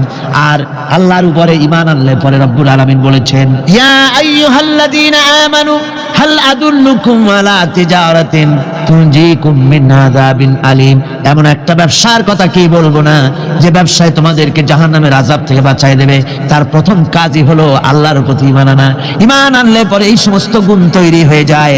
আর ঈমানে সবচাইতে উপকৃত হয় সমাজের লোকেরা, রাষ্ট্রের লোকেরা, পরিবারের লোকেরা, দেশের মানুষ উপকৃত হয় মুমিনদের দিয়ে ঈমানের কারণে। তার কারণ হলো, একজন মুমিন, একজন ব্যক্তি যখন ঈমানদার হয়, মুমিন হয়ে যায়, আল্লাহর প্রতি যখন প্রগাঢ় বিশ্বাস তার এসে যায়, তখন সেই ব্যক্তি নৈতিকতার মান তার বেড়ে যায়। জোরে বলেন সুবহানাল্লাহ। নৈতিক চরিত্রের উপরে সে প্রতিষ্ঠিত হয়, সে মিথ্যা বলতে সাহস পায় না। মুমিন ব্যক্তি মিথ্যা বলতে সাহস পায়? পায় না। কেন পায় না? মিথ্যা বলতে সাহস পায় না, ঠকাতে সাহস পায় না, ওজনে কম দিতে সাহস পায় না, শয়তানি বদমাশি করতে সাহস পায় না। তার কারণ হলো আল্লাহ পাক বলে দিয়েছেন, মুমিন কোরআনের ভিতরে পড়েছে, ইয ইয়াতালাক্কাল মুতালাক্কিয়ানি আনিল ইয়ামিনি ওয়া আনিশ শিমালি কাঈদ। দুজন নিয়ন্ত্রণকারী ফেরেশতা তোমার ডানে এবং বামে বসে বসে তোমাকে নিয়ন্ত্রণ করছে। কোথায় যাও, কি করো, এই ফেরেশতারা বসে বসে সব দেখতেছে। মা ইয়ালফিযু মিন কাওলিন ইল্লা লাদাইহি রাকীবুন আতীদ। মানুষ এমন কোনো কথা বলে না যা ফেরেশতারা রেকর্ড না করে, সব রেকর্ড হয়ে যায়। তাই মুমিন ব্যক্তি দায়িত্বহীন কথা বলতে পারে না। মুমিন ব্যক্তির চরিত্র ভালো হয়ে যায়, সে যে কথা বলে বুঝে শুনে কথা বলে, সে যে ওয়াদা করে বুঝে শুনে ওয়াদা করে। যেহেতু সবকিছুর জবাব কিয়ামতে দিতে হবে। কোথায় দিতে হবে? কোথায় দিতে হবে? কিয়ামতে আল্লাহর দরবারে জবাব দিতে হবে। মহান আল্লাহ রাব্বুল আলামিন বলেছেন, ওয়ালাকাদ খালাকনাল ইনসানা ওয়া না'লামু মা তুওয়াসবিসু বিহি নাফসু। মানুষ সৃষ্টি করেছি আমি, তার অন্তঃকরণের ভিতরে ওয়াসওয়াসা কি হয় আমি জানি। এই জন্য মুমিনেরা মনের ভিতরে কোনো খারাপ কল্পনাও করতে পারে না। খারাপ কল্পনা করলেও তার হিসাব দেওয়া লাগবে আল্লাহর কাছে। কার কাছে? ওয়াইন তুবদু মিন আনফুসিকুম আও তুখফুহু ইউহাসিবুকুম বিহিল্লাহ। আল্লাহ বলেন, মনের মধ্যে যে সব কল্পনা করো তা প্রকাশ করো আর গোপন রাখো, ওইটার হিসাব নেব আমি আল্লাহ পাক। কিয়ামতের দিন আমার কাছে হিসাব দিতে হবে। বন্ধুগণ, এই জন্য মুমিন যারা, মুমিনদের চরিত্র প্রতিষ্ঠিত হয়, মুমিনদের ধারণা থাকে যেখানেই যাই না কেন, যেখানেই বসি না কেন, সেখানেই আল্লাহ, আল্লাহ ছাড়া কোনো জায়গা নাই। আছে নাকি? আছে। আল্লাহ পাক বলেন, মা ইয়াকুনু মিন নাজওয়া সালাসাতিন ইল্লা হুয়া রাবিউহুম। তোমরা যেখানে তিনজন মিলে পরামর্শ করো, মনে রেখো তিনজন নও, ওখানে চতুর্থ সত্তা আমি রব্বুল আলামিন তোমাদের কাছে আছি। সব শুনি আর দেখি। পাঁচজন যেখানে হও সেখানে আমি ষষ্ঠ। এর থেকে যদি কম হও, এর থেকে যদি বেশি হও, বান্দারে তুমি আছো যেখানে আমি আল্লাহ আছি সেখানে। উপায় নাই, সব জায়গায় আমি দেখতে পাচ্ছি। শুধু তাই নয়, রাত্রিবেলায় মানুষেরা গোপনে পরামর্শ করে, করে না? করে কিনা? রাতে রাতে পরামর্শ করে, এক জায়গায় বসে, হলের মধ্যে, পাহাড়ের মধ্যে, কোন জায়গায় বসে পরামর্শ করে। কি পরামর্শ? ইসলামী আন্দোলনের লোকদের মারবে, কোথায় তাদের ধরবে, কোথায় তাদের অত্যাচার করবে, এই সমস্ত পরামর্শ করে। আল্লাহ পাক বলছেন, শুনুন, আল্লাহ রাব্বুল আলামিন বলেন, ওয়া হুয়া মাআহুম إذ يبيتون ما لا يرضى من القول وكان الله بما يعملون محيطا। আল্লাহ পাক বলেন, তিনি তো ঠিক সেই সময়ও তোমাদের কাছে থাকেন যখন তোমরা নিজেদের ঘরের মধ্যে বসে কোনো এক জায়গায় বসে আল্লাহর মর্জির খেলাফ পরামর্শ করো। আল্লাহ তখনও তোমাদের কাছে থাকেন। আল্লাহর ইহাতা থেকে, আল্লাহর কর্তৃত্ব থেকে বেরিয়ে যাওয়ার কোনো উপায় নাই। সুতরাং গোপনে বলেন, প্রকাশ্যে বলেন, যেভাবেই যা কিছু করা হোক না কেন, আল্লাহর কাছে আমাদের সমস্ত অপরাধগুলি ধরা হয়ে যায়। আর এটাই হচ্ছে ইমানের সীমা পরিসীমা। তিলকা হুদুদাল্লাহ وَإِذَا سَأَلَكَ عِبَادِي عَنِّي فَإِنِّي قَرِيبٌ। আল্লাহ পাক বলে, বান্দা যখন আমাকে ডাকে আমি বান্দার একদম নিকটে, তার ঘাড়ের চাইতেও নিকটে। ওয়া নাহানু আকরাবু ইলাইহি মিন হাবলিল ওয়ারিদ। আমি আমার বান্দার সব যে রগের উপরে তার মাথা, এর থেকেও আমি আমার বান্দার বেশি নিকটে। সুবহানাল্লাহ পড়ে। আমি তোমার কাছে, আমার কাছে মাপ চাও, যত বড় গুনাহ হোক। ওয়াকালা রাব্বুকুম উদউনি আস্তাজিব লাকুম। তোমার প্রভু তোমাকে ডেকে বলেছে, আমাকে ডাকো, আমি মাফ করে দেব। সুবহানাল্লাহি ওয়া বিহামদিহি। কত বড় কথা, আমাকে ডাকো, নিরাশ হয়ো না, হতাশ হয়ো না। আল্লাহর গজব বেশি না রহমত বেশি? আল্লাহর রহমত বেশি। হাদিসে কুদসির ভিতরে এসেছে, আল্লাহ পাক বলেছেন, কোন বান্দা যদি আমার দিকে এক বিগত অগ্রসর হয়, আমার রহমত তার দিকে এক হাত এগিয়ে যায়। কোন বান্দা যদি আমার দিকে হেঁটে আসে, আমার রহমত তার দিকে দৌড়ায় যায়। বান্দা যখন আল্লাহর দরবারে দুহাত উঁচু করে চোখের পানি ফেলে দেয়, মুসলিম শরীফের হাদিসের ভিতরে এসেছে, গভীর রাত্রে, রাতের তৃতীয় অংশে আল্লাহ রাব্বুল আলামিন প্রথম আকাশে আসেন আর ডেকে বলেন, পৃথিবীতে আছো নাকি কেউ গুনাহ করে জীবন বরবাদ করে দিয়েছো, আমার কাছে মাপ চাও। ঋণগ্রস্ত আছো, অসুস্থ আছো, অপমানিত আছো, কে আছো মাজলুম, আমাকে ডাকো, আমার কাছে বলো, আমি ডাকে সাড়া দেব, জীবনের আশা পূরণ করে দেব। ওই সময় যেই সমস্ত লোকেরা কান্দে তাহাজ্জুদের নামাজ পড়ে, আল্লাহ জিজ্ঞেস করেন ফেরেশতারা, অমুক অমুক দেশ অমুক অমুক বান্দারা কান্দে কেন? ফেরেশতারা বলে, রব্বুল আলামিন তুমি তো ভালো করে জানো। আল্লাহ বলেন, জানি, তবুও তোমাদের মুখে শুনতে চাই। তারা বলে, রব্বুল আলামিন তোমার এই বান্দা গুনাহ করেছি, গুনার জন্য মাপ চায়, জাহান্নাম থেকে বাঁচতে চায়। আল্লাহ পাক বলেন, ফেরেশতারা আমার এই বান্দারা আমারে দেখেছে নাকি? বলে দেখে নাই। বলে আমার দোজখ দেখেছে নাকি? বলে না, তাও দেখে নাই। আমার বেহেশত দেখেছে নাকি? বলে না, তাও দেখে নাই। আল্লাহ পাক বলেন, ফেরেশতারা সাক্ষী থাকো, ওরা আমাকে দেখে নাই, আমার বেহেশত দোজখ কিছুই দেখে নাই, শুধুমাত্র আমার নবীর কথা, আমার কোরআনের কথা বিশ্বাস করে আরামের ঘুমকে হারাম করে যেভাবে তারা কাঁদতেছে, সাক্ষী থেকে যাও ফেরেশতারা, আমার রহমতের দরিয়ায় জোশ মেরেছে, আমার ওই ক্রন্দনরত বান্দাগুলিকে আমি আল্লাহ মাফ করে দিলাম। সুতরাং মুমিন বান্দা যারা, আল্লাহর মুমিন বান্দা যারা, এই ঈমানের কোয়ালিটি, এটাও হতাশায় নিরাশায় ভেঙে পড়বে না।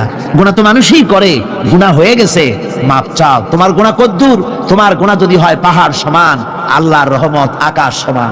জাহান্নামের কঠিন শাস্তি থেকে বাঁচতে হলে আল্লাহর প্রতি ঈমান আনতে হবে। আর ঈমান আনলে যে কোয়ালিটিগুলি হওয়া উচিত, সেগুলি আমি আপনাদের সামনে আলোচনা করছি। এরপর আরেকটি কোয়ালিটি হবে মুমিনের, তা হলো কঠোর কঠিন বিপদে অবিচল থাকবে, বিপদে ভেঙে পড়বে না। বিপদ আপদ, শত্রুতা, ক্ষয় ক্ষতি যা কিছু হয় সবই আল্লাহর পক্ষ থেকে, এটা মেনে নিতে হবে এবং ধৈর্য ধারণ করতে হবে। বিপদ মুসিবত শুধু উম্মতের জন্য নয়, দুনিয়ার সমস্ত নবীদের বিপদ এসেছে, হয় নাই? নবীদের বিপদ আসে নাই? কোরআনে কারীম থেকে শুনুন, আল্লাহ রাব্বুল আলামিন বলেন, وَكَذَلِكَ جَعَلْنَا لِكُلِّ نَبِيٍّ عَدُوًّا مِنَ الْمُجْرِمِينَ। আল্লাহ পাক বলেন, এমনি করে আমি সকল নবীদের শত্রু বানিয়ে দিয়েছি সব পাপিষ্ঠ আর অপরাধ প্রবণ লোকদেরকে। প্রত্যেক যুগে নবীদের শত্রু ছিল, প্রত্যেক যুগে নবীদের কি ছিল? শত্রু ছিল। সে শত্রু কারা ছিল? আল্লাহ পাক বলছেন, নবীদের শত্রু ছিল পাপিষ্ঠ আর অপরাধ প্রবণ লোক, এরাই ছিল নবীদের দুশমন। রাসূলগণের অবস্থা যদি এই হয়, তাহলে তার উম্মত, ওই দিনের ধারক বাহক যারা, তাদের বুঝি বিপদ আপদ হবে না নাকি? হবে কিনা? তো ইসলামের বিরোধিতা যারা করে, কোরআনের পরিভাষায় বলা হয়েছে ইসলামের দুশমন, নবীদের দুশমন। দুনিয়ার সব পাপিষ্ঠ আর অপরাধ প্রবণ লোকেরাই ইসলামের দুশমন হয়, নবীদের দুশমন হয়। আজও দেখেন, আজও তাকিয়ে দেখেন, ইসলামী আন্দোলনের বিরোধিতা যারা করে তারা পাপিষ্ঠ চরিত্রের কিনা তাকায় দেখেন, খুঁজে দেখেন, সর্বত্র খুঁজে দেখুন, খুঁজে দেখুন। যারা ইসলামী আন্দোলনের বিরোধিতা করে, যারা ইসলামকে মিটিয়ে দেওয়ার চেষ্টা করতেছে, যারা ইসলামকে মৌলবাদ বলে, ইসলামকে সাম্প্রদায়িক বলে, কোরআনে কারীমের কথা কত স্পষ্ট যে নবীদের দুশমন হয়, ইসলামের দুশমন হয় মুজরিম লোকেরা, অপরাধ প্রবণ আর পাপিষ্ঠ লোকেরা। আজও আমরা দেখতে পাই এই শ্রেণীর লোকেরা পাপিষ্ঠ এবং সবচাইতে সমাজের নিকৃষ্ট ধরনের চরিত্রহীন লোক। নামাজ নাই, আপনি খুঁজে দেখেন, ইসলামী আন্দোলনের বিরোধিতা যারা করছে, যারা নেতৃত্ব দিচ্ছে, নামাজ নাই, রোজা নাই, চরিত্র নাই, হজ নাই, যাকাত নাই, মদ, জুয়া, জেনা, ব্যভিচার ইত্যাদিতে লিপ্ত। চেহারা দেখলে ছেলেপেলেরা 2 গ্লাস পানি খায় ভরসটে। কথা ঠিক কিনা কর? এই হলো অবস্থা। মারে কেন? মুমিনদেরকে, পয়গম্বরদেরকে, সাহাবীদেরকে এবং ঈমানদারদেরকে মারে কেন? তার কারণ হচ্ছে আল্লাহ রাব্বুল আলামিন বলেছেন, ওয়া মা নাকামু মিনহুম ইল্লা আইয়ুমিনু বিল্লাহিল আজিজিল হামিদ। কাফিররা ঈমানদার লোকদেরকে অন্য কোন অপরাধী নির্যাতন চালায় না, নির্যাতন চালায় শুধু এই কারণে যেহেতু মুমিন লোকেরা পরাক্রমশালী, আল্লাহ রাব্বুল আলামিনের দ্বীনকে কায়েম করতে চায়, তার উপরে ঈমান এনেছে, এই কারণেই তারা মারে। ঠিক কিনা কর? যুগে যুগে নবীদের উপরে, সাহাবীদের উপরে যে অত্যাচার হয়েছে, সে অত্যাচার এই কারণেই হয়েছে, অন্য কোনো কারণে নয়। এই কঠিন বিপদে অবিচলতা এবং ধৈর্যের দৃষ্টান্ত নবীগণ পেশ করেছেন পৃথিবীর বুকে। আমরা দেখেছি ইব্রাহিম আলাইহিস সালামকে আগুনে ফেলানো হয়েছে, আছে না কোরআন শরীফে? আমি কিন্তু গল্প করতেছি না, সব কোরআনের কথা। কিসের কথা? ইব্রাহিম আলাইহিস সালামকে আগুনে ফেলানো হচ্ছে। অপরাধ কি?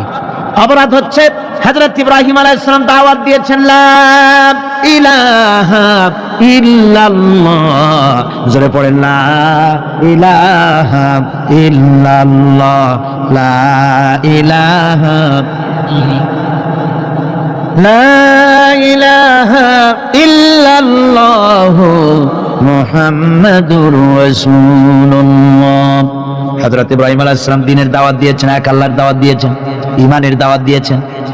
আর কোন অপরাধ ছিল না, নমরুদ সহ্য করতে পারলো না। কোরআনে কারীমের মধ্যে সব কথাগুলি আল্লাহ পাক এই জন্য বিধৃত করেছেন, এই জন্য কোরআনে কারীমের মধ্যে সব কথা উঠায় দিয়েছেন, যাতে করে মুমিনেরা বিপদ আসলে পরে যেন ঘাবড়ে না যায়। ইব্রাহিম আলাইহিস সালামকে আগুনে ফেলানো হচ্ছে, ফেরেশতা বলছে ইব্রাহিম তোমারে আগুনে ফেলায় দেওয়া হতেছে, আমার কাছে সাহায্য চাও, আমার কাছে ক্ষমতা আছে, আগুনগুলো উঠায় নমরুদের বংশ জ্বালায় দেব। হযরত ইব্রাহিম ফেরেশতার কাছে সাহায্য চাইছিলেন নাকি? তিনি বললেন ফেরেশতা তোমার কাছে সাহায্য কেন চাইব, আমি তো এমন কোন অন্ধ আল্লাহর ইবাদত করি না যেই অন্ধ স্রষ্টা তার গোলামের দুঃখ দুর্দশা না দেখেন, আমি তোমার কাছে সাহায্য চাইব না। হযরত ইব্রাহিম আলাইহিস সালাম পাশ করলেন। কি বলেন, পাশ করছেন না? ঈমানের পরীক্ষায় পাশ। আগুনের মধ্যে হযরত ইব্রাহিমকে যখন ফেলানো হচ্ছে, রব্বুল আলামিন আগুনের প্রতি নোটিশ করে দিলেন, ইয়া নারু কুনি বারদাও ওয়া সালামান আলা ইব্রাহিম, আগুন আমার ইব্রাহিমের জন্য শান্তিদায়ক ঠান্ডা হয়ে যা। এখন কি আর আগুনের বাপের ক্ষমতা আছে ইব্রাহিমের পোড়ানো? আর ক্ষমতা নাই। আমার বন্ধুগণ, ইব্রাহিম আগুনের ভিতরে আরামে বসে আছেন, আর ওদিকে নমরুদ বসে বসে দেখতেছে দূর থেকে ইব্রাহিম তো জ্বলে না, গায়ের মধ্যে আগুন জ্বলে গেল। ডাক দিয়া কয়, আগুন তোর হলো কি? কেন জ্বালাইতে পারিস না আমার দুশমন রে? হলোটা কি তোর? তোর কি জ্বালানোর শক্তি বন্ধ হয়ে গেল নাকি? আগুনের ভিতর থেকে জবাব এলো, নমরুদ রে আমার ভিতরে জ্বালানোর শক্তি আছে কি নাই যদি প্রমাণ করতে চাও, টেস্ট করতে চাও, তুই নিজে আয়, তোরে শুদ্ধ তামাম দুনিয়া জ্বালাই দিতে পারি, ইব্রাহিমের এক গাছা পশমও জ্বালাই দিতে পারি না। তার কারণ হচ্ছে আমি হচ্ছি মাখলুক, আল্লাহ হচ্ছেন খালিক। আল্লাহ আমাকে বলেছেন না জ্বালাতে, তুমি 1000 বার বললেও আমি ইব্রাহিমকে জ্বালাইতে পারবো না। কোরআনে কারিমে ঘটনা বলে মুমিনদেরকে সাহস দেওয়া হচ্ছে, মুমিনেরা দ্বীনের কাজ করতে গিয়ে বিপদ আবাজ আসবে, ঈমানের দাবি হলো বিপদ আসবে, আর বিপদ আসলে ঘাবড়ায় যেও না, মুসিবতে পড়ে চিন্তায় পেরেশানে হয়রান হয়ে যেও না। বিশ্বকবি আল্লামা ইকবাল কি সুন্দর করে বলেছেন, আজ ভি হোক জু ইব্রাহিম কা ইমা पैदा आग कर सकती है एक अंदाज गुलिस्तां पैदा। ইব্রাহিমের ঈমান যদি আজিও কোথাও হয় বিদ্যমান, করতে পারেন অগ্নিকুণ্ডে খুবসুরত এক গুলিস্তান। আজ যদি আগুনের ভিতরে কোন নমরুদ কোন ইব্রাহিমকে যদি ফেলে দেয়, আল্লাহ রাব্বুল আলামিন আজও আগুনকে ফুলের বাগান বানায়া দিবেন। সুবহানাল্লাহ। সামান্য স্যান্ডেলের ফিতা গাছা যদি ছেড়ে যায়, মানুষের কাছে চাইও না, আল্লাহ রাব্বুল আলামিনের দরবারে হাত পাতো, রব্বুল আলামিন তোমার স্যান্ডেল কেনার পয়সা জুগিয়ে দেবেন। জোরে বলেন সুবহানাল্লাহ। যা দরকার তার কাছেই চাও, হাত তার কাছেই পাতো। ওই যে সম্রাট শাহজাহানের কথা আমি আপনাদেরকে শুনাই, ফকির একটা ঘুরতেছে সারাদিন, এক লোক বলছে যে আপনি এত হে ফকির, তুমি এরকম করে ঘুরছো সারা জীবন, বুড়া হয়ে গেছো খয়রাত করতে করতে, ছোটবেলা থেকে তোমার ভিক্ষা করতে দেখি, আর কতকাল ভিক্ষা করবে? ভাই করবোটা কি? ওই যে বাচ্চার কাছে যেতে পারবে, বাচ্চার কাছে গেলে এমন ভাবে দিবে, অনেক দিবে, নিয়ে কুড়াইতে পারবা, তোমার আর জীবনে ভিক্ষা করা লাগবে। ফকির চলে গিয়েছে, কোথায় পাবো বাচ্চারে? দেখো মসজিদে পাবা। এখন তিনি নামাজ চলে গিয়েছে সেখানে, মসজিদের বারান্দায় দাঁড়ায় দেখে সম্রাট শাহজাহান হাত পেতে মোনাজাত করতেছেন, চোখের থেকে পানি পড়ে দাড়ি ভিজে ভিজে পড়ে। মোনাজাত শেষ করে বাচ্চা যখন বাইরে নেমেছেন, তখন ফকির তাকে সালাম দিয়ে চলে যায়। বাচ্চা বলছেন, তুমি আমাকে সালাম দিয়ে চলে যাচ্ছ, তুমি তো ভিক্ষুক, আমার কাছে তো সমস্ত ভিক্ষুকই আমার কাছে চায়, ভিক্ষুক তো ভালো, ধনীরাও আমার কাছে চায়, তুমি ভিক্ষুক মানুষ আমার কাছে চাইলে না, সালাম দিয়ে চলে যাও। ফকির বলতেছেন, যা পানা সত্যিই কিছু চাইতে এসেছিলাম, কিন্তু আমি আপনাকে দেখার পরে আমার চিন্তার পরিবর্তন হয়ে গেছে। আমি তাকিয়ে তাকিয়ে দেখলাম মসজিদের ভেতরে আমি চাইতে এসেছি দিল্লির সম্রাট শাহজাহানের কাছে, যেই সম্রাট, দিল্লির সম্রাট যার কাছে আমি চাইতে এসেছি, আমি তো দাঁড়ায় আছি কান্দি না, কিন্তু আমি দেখতেছি যার কাছে আমি চাইতে এসেছি তিনি যেন আবার কোন সম্রাটের কাছে আমার চাইতেও দারুণ ভিক্ষুকের মতো হয়ে চোখের পানি ফেলে ভিক্ষা চাইতেছে। মনে মনে ভাবলাম মানুষের কাছে ভিক্ষা চাইবো না কোনদিন আর। বাদশা কান্দে যেই বাদশার কাছে ওই সম্রাটের সম্রাট রাজা ধীরাজ আল্লাহর কাছে ছাড়া কারো কাছে দিব না আর হাত পাতবো না। হযরত আবু হুরায়রা রাদিয়াল্লাহু তাআলা আনহু একবার রাসূল করিম সাল্লাল্লাহু আলাইহি ওয়াসাল্লামের দরবারে কাঁদতেছিলেন। হুজুর জিজ্ঞেস করলেন, আবু হুরায়রা তুমি কাঁদো কেন? হুজুর হযরত আবু হুরায়রা বলেন, হুজুর আমার মা আমাকে মেরেছে, আমি সেই জন্য কাঁদতেছি। হুজুর বলেন, মা তোমাকে মারলো কেন? কোনো বেয়াদবি করেছো নাকি? তিনি বললেন, না কোনো বেয়াদবি করি নাই, তবে মারলো কেন? হযরত আবু হুরায়রা বলেন, হুজুর আমার মা হচ্ছেন মুশরিকা, আমার মা কাফের। আমি অনেক রাত হয়েছিল বাড়ি ফিরতে, আমার মা জিজ্ঞেস করলো এত রাত কোথায় ছিলি? আমি বললাম, মা তাম পৃথিবী যে কদম মোবারক চুমতে পারলে নিজেকে ধন্য মনে করে, আমি সেই রাসূলের দরবারে ছিলাম, আসতে দেরি হয়ে গেছে। ইয়া রাসূলুল্লাহ, আপনার নাম শোনা মাত্র আমার মায়ের গায়ে আগুন জ্বলে গেল। সহ্য করতে না পেরে আমাকে মায়ের আরম্ভ করে দিল। বলল, আবু হুরায়রা হয় আমার বাড়ি ছাড়বি, না হয় মুহাম্মদ সাল্লাল্লাহু আলাইহি ওয়াসাল্লামের ঘর ছাড়বি, কোনটা করবি কর। আমি বললাম, মা তোমার গায়ে যত শক্তি আছে সমস্ত শক্তি দিয়ে তুমি আমাকে প্রহার করো, আমি তামাম তোমার বাড়িটা সুদ্ধা তামাম দুনিয়া ছেড়ে দিতে পারি, কিন্তু রাসূল পাক সাল্লাল্লাহু আলাইহি ওয়াসাল্লামের কদম মোবারক ছাড়তে পারি না। ভাইরা আমার, হযরতে আবু হুরায়রা কাঁদতেছেন। আল্লাহর নবী বলেন, তুমি কাঁদো কেন? তোমার মা তোমাকে মেরেছেন, আমি এখানে কি করব? এখানে তো আমি কোনো দখল আন্দাজ করতে পারি না, আমি কি করতে পারি? এখানে ইন্টারফেয়ার তো আমি করতে পারি না, মা তোমারে মেরেছে। হযরত আবু হুরায়রা বলেন, ইয়া রাসূলুল্লাহ, মায়ের বিরুদ্ধে কোনো নালিশ করার জন্য আপনার কাছে আমি আসি নাই। বলে, কেন এসেছো? হযরত আবু হুরায়রা বলেন, হুজুর এসেছি এই জন্য, আমি জানি আপনি যদি আল্লাহর দরবারে কোনো ব্যাপারে দোয়া করেন আল্লাহ রাব্বুল আলামিন তা মঞ্জুর করে নেন। আপনি মেহেরবানি করে আমার মায়ের হেদায়েতের জন্য আল্লাহর কাছে দোয়া করুন। হুজুর সাল্লাল্লাহু আলাইহি ওয়াসাল্লাম দুহাত উঁচু করলেন, বললেন, আল্লাহুম্মা ইহদি উম্মা আবি হুরায়রা, আয় আল্লাহ আবু হুরায়রার মাকে তুমি হেদায়েত নসিব করে দাও। এই দোয়া রাসূল করতেছেন। হুজুরকে দোয়ার মধ্যে ফেলে রেখে আবু হুরায়রা দৌড় আরম্ভ করেছে বাড়ির দিকে। পেছন থেকে কয়েকজন সাহাবী তারা দৌড়ে গেল। আবু হুরায়রা দৌড়ায় কেন? এত ভদ্র মানুষ, কোন সময় কারোর সাথে রাগারাগি করে না, দৌড়ায় কেন? নিশ্চয়ই কোনো বিপদ বুঝি হয়ে গিয়েছে, পিছন থেকে জামা টেনে ধরেছে। কি হয়েছে, দৌড়াও কেন? হযরত আবু হুরায়রা বলেন, আমার জামা ছেড়ে দাও, আমাকে দৌড়াতে দাও। আমি দৌড়াইয়া বাড়ি পৌঁছে গিয়ে দেখতে চাই আমি আগে দৌড়ায় বাড়িতে গেলাম না নবীজির দোয়া আমার আগে আমার বাড়ি পৌঁছে গেল। কোনটা হলো আমি সেটা দেখতে চাই। হযরত আবু হুরায়রা দৌড়াতে দৌড়াতে ঘরের কাছে গিয়ে নক করেছে। ভিতর থেকে আওয়াজ এলো, কে? কিছুক্ষণ পর মা আমার বেরোলেন, মাথার চুল দিয়া পানি পড়তেছে, বুড়া মানুষ। মা আমার কাছে এসে বলল, বাবা তোমাকে মারার পর আমি বড় অনুতপ্ত হয়েছি, মনে মনে অনুশোচনা করেছি, আরে আমার ছেলে তো কোনো খারাপ জায়গায় যায় নাই, কোনো খারাপ মানুষের কাছে যায় নাই, মারলাম কেন? বড় অনুতপ্ত হয়ে গেছি আমি। এই অনুশোচনা করে আমি এইমাত্র গোসল করেছি, আমাকে নিয়ে চলো তুমি বিশ্ব নবী রাসূলুল্লাহর দরবারে। আমার ভাইরা, রাসূল পাক সাল্লাল্লাহু আলাইহি ওয়াসাল্লাম আল্লাহর নবী এমন এক মহান সত্তা ছিলেন যে তিনি দোয়া আল্লাহর দরবারে হাত উঁচু করতে দেরি আছে, কিন্তু দোয়া কবুল হতে দেরি নাই। কুতুবে সুবহানী শেখ মুহিউদ্দিন আব্দুল কাদের জিলানী রাহমাতুল্লাহ আলাইহি তিনি বলেছেন, মুনাজাত করতে গিয়ে আবেগে বলেছেন, রব্বুল আলামিন তুমি যদি দয়া করে আমাকে জান্নাত দাও, আর তোমাকে যদি আমি না পাই, তুমি যদি আমার সঙ্গে দেখা না করো, আমারে যদি কথা না বলো, তাহলে এই জান্নাত আমার কোনো লাভ নাই। আর আমাকে যদি জাহান্নামও দিয়ে দাও, আর মাঝে মধ্যে তুমি যদি জিজ্ঞাসা করো মহিউদ্দিন কেমন আছো, তাহলে এই জাহান্নাম আমার জন্য বেহেশত হয়ে যাবে। আয় আল্লাহ, আমি শুধু তোমারই চাই। আল্লাহর নবী বললেন, মহিলা তুমি অপরাধ করেছো, কিন্তু তোমার গর্ভস্থিত সন্তান তো কোনো অপরাধ করে নাই, সুতরাং তোমার উপরে শরীয়তের হদ জারি করা যাবে না, ডেলিভারি হোক তারপরে বিচার হবে। মহিলা চলে গেল আফসোস করতে করতে যে আমার বিচার হলো না, যদি এর মধ্যে আমি মরে যাই তাহলে জেনা করেছি, দুনিয়ার শাস্তি তো সহজ, পাথর মেরে উড়িয়ে দেবে, সঙ্গে সার করবে, এটা তো সহজ, কিন্তু কিয়ামতের ওই কঠিন জাহান্নামের আগুনে জ্বলতে পারবো না। মহিলাটি সন্তান ডেলিভারির পরে মহিলা চলে এসেছে রাসূলের কাছে, হুজুর এই সে আমার বাচ্চা ডেলিভারি হয়েছে, আপনি মেহেরবানি করে আমার উপরে হদ জারি করেন, শাস্তি দেন।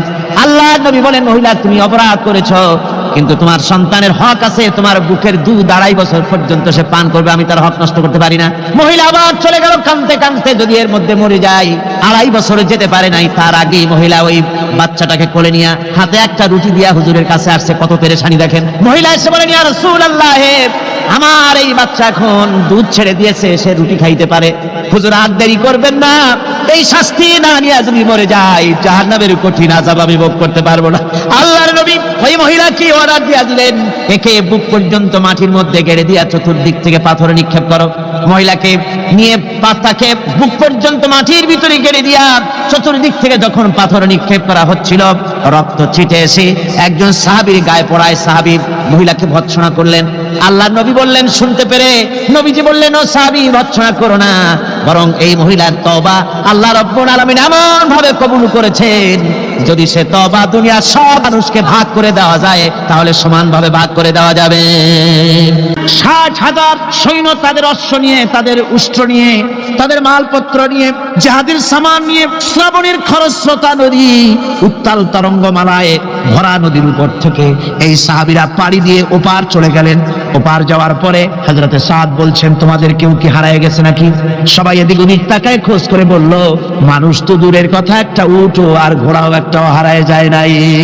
একজন বলল, আমার একটা পেয়ালা, যে পেয়ালা আমি পানি পান করতাম, সেই পেয়ালাটা তুফানে ছিটকে কোথায় চলে গেছে, ওইটা হারায় গেছে। হযরতে সাদ বলেন, মুজাহিদের কোন জিনিস দরিয়া নিতে পারে না, অবশ্যই তা ফেরত আসবে।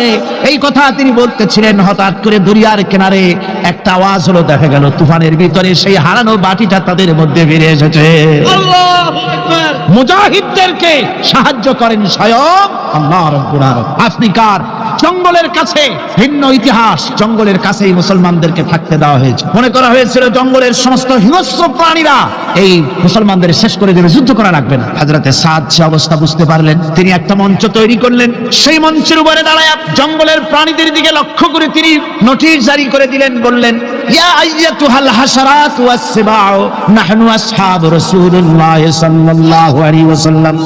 হে জঙ্গলের হিংস্র প্রাণীরা, আমরা আল্লাহর রাসূলের সাহাবী, ফাইন্না নাজিলুনা ফামান ওয়াজাদনা বাদাহু কাতালনাহু। আমরা রাসূলের সাহাবী, এইখানে আল্লাহর দ্বীনকে কায়েম করার জন্য আমরা এসেছি, আল্লাহর কলেমার আওয়াজ নিয়ে আমরা এখানে রাত কাটাবো।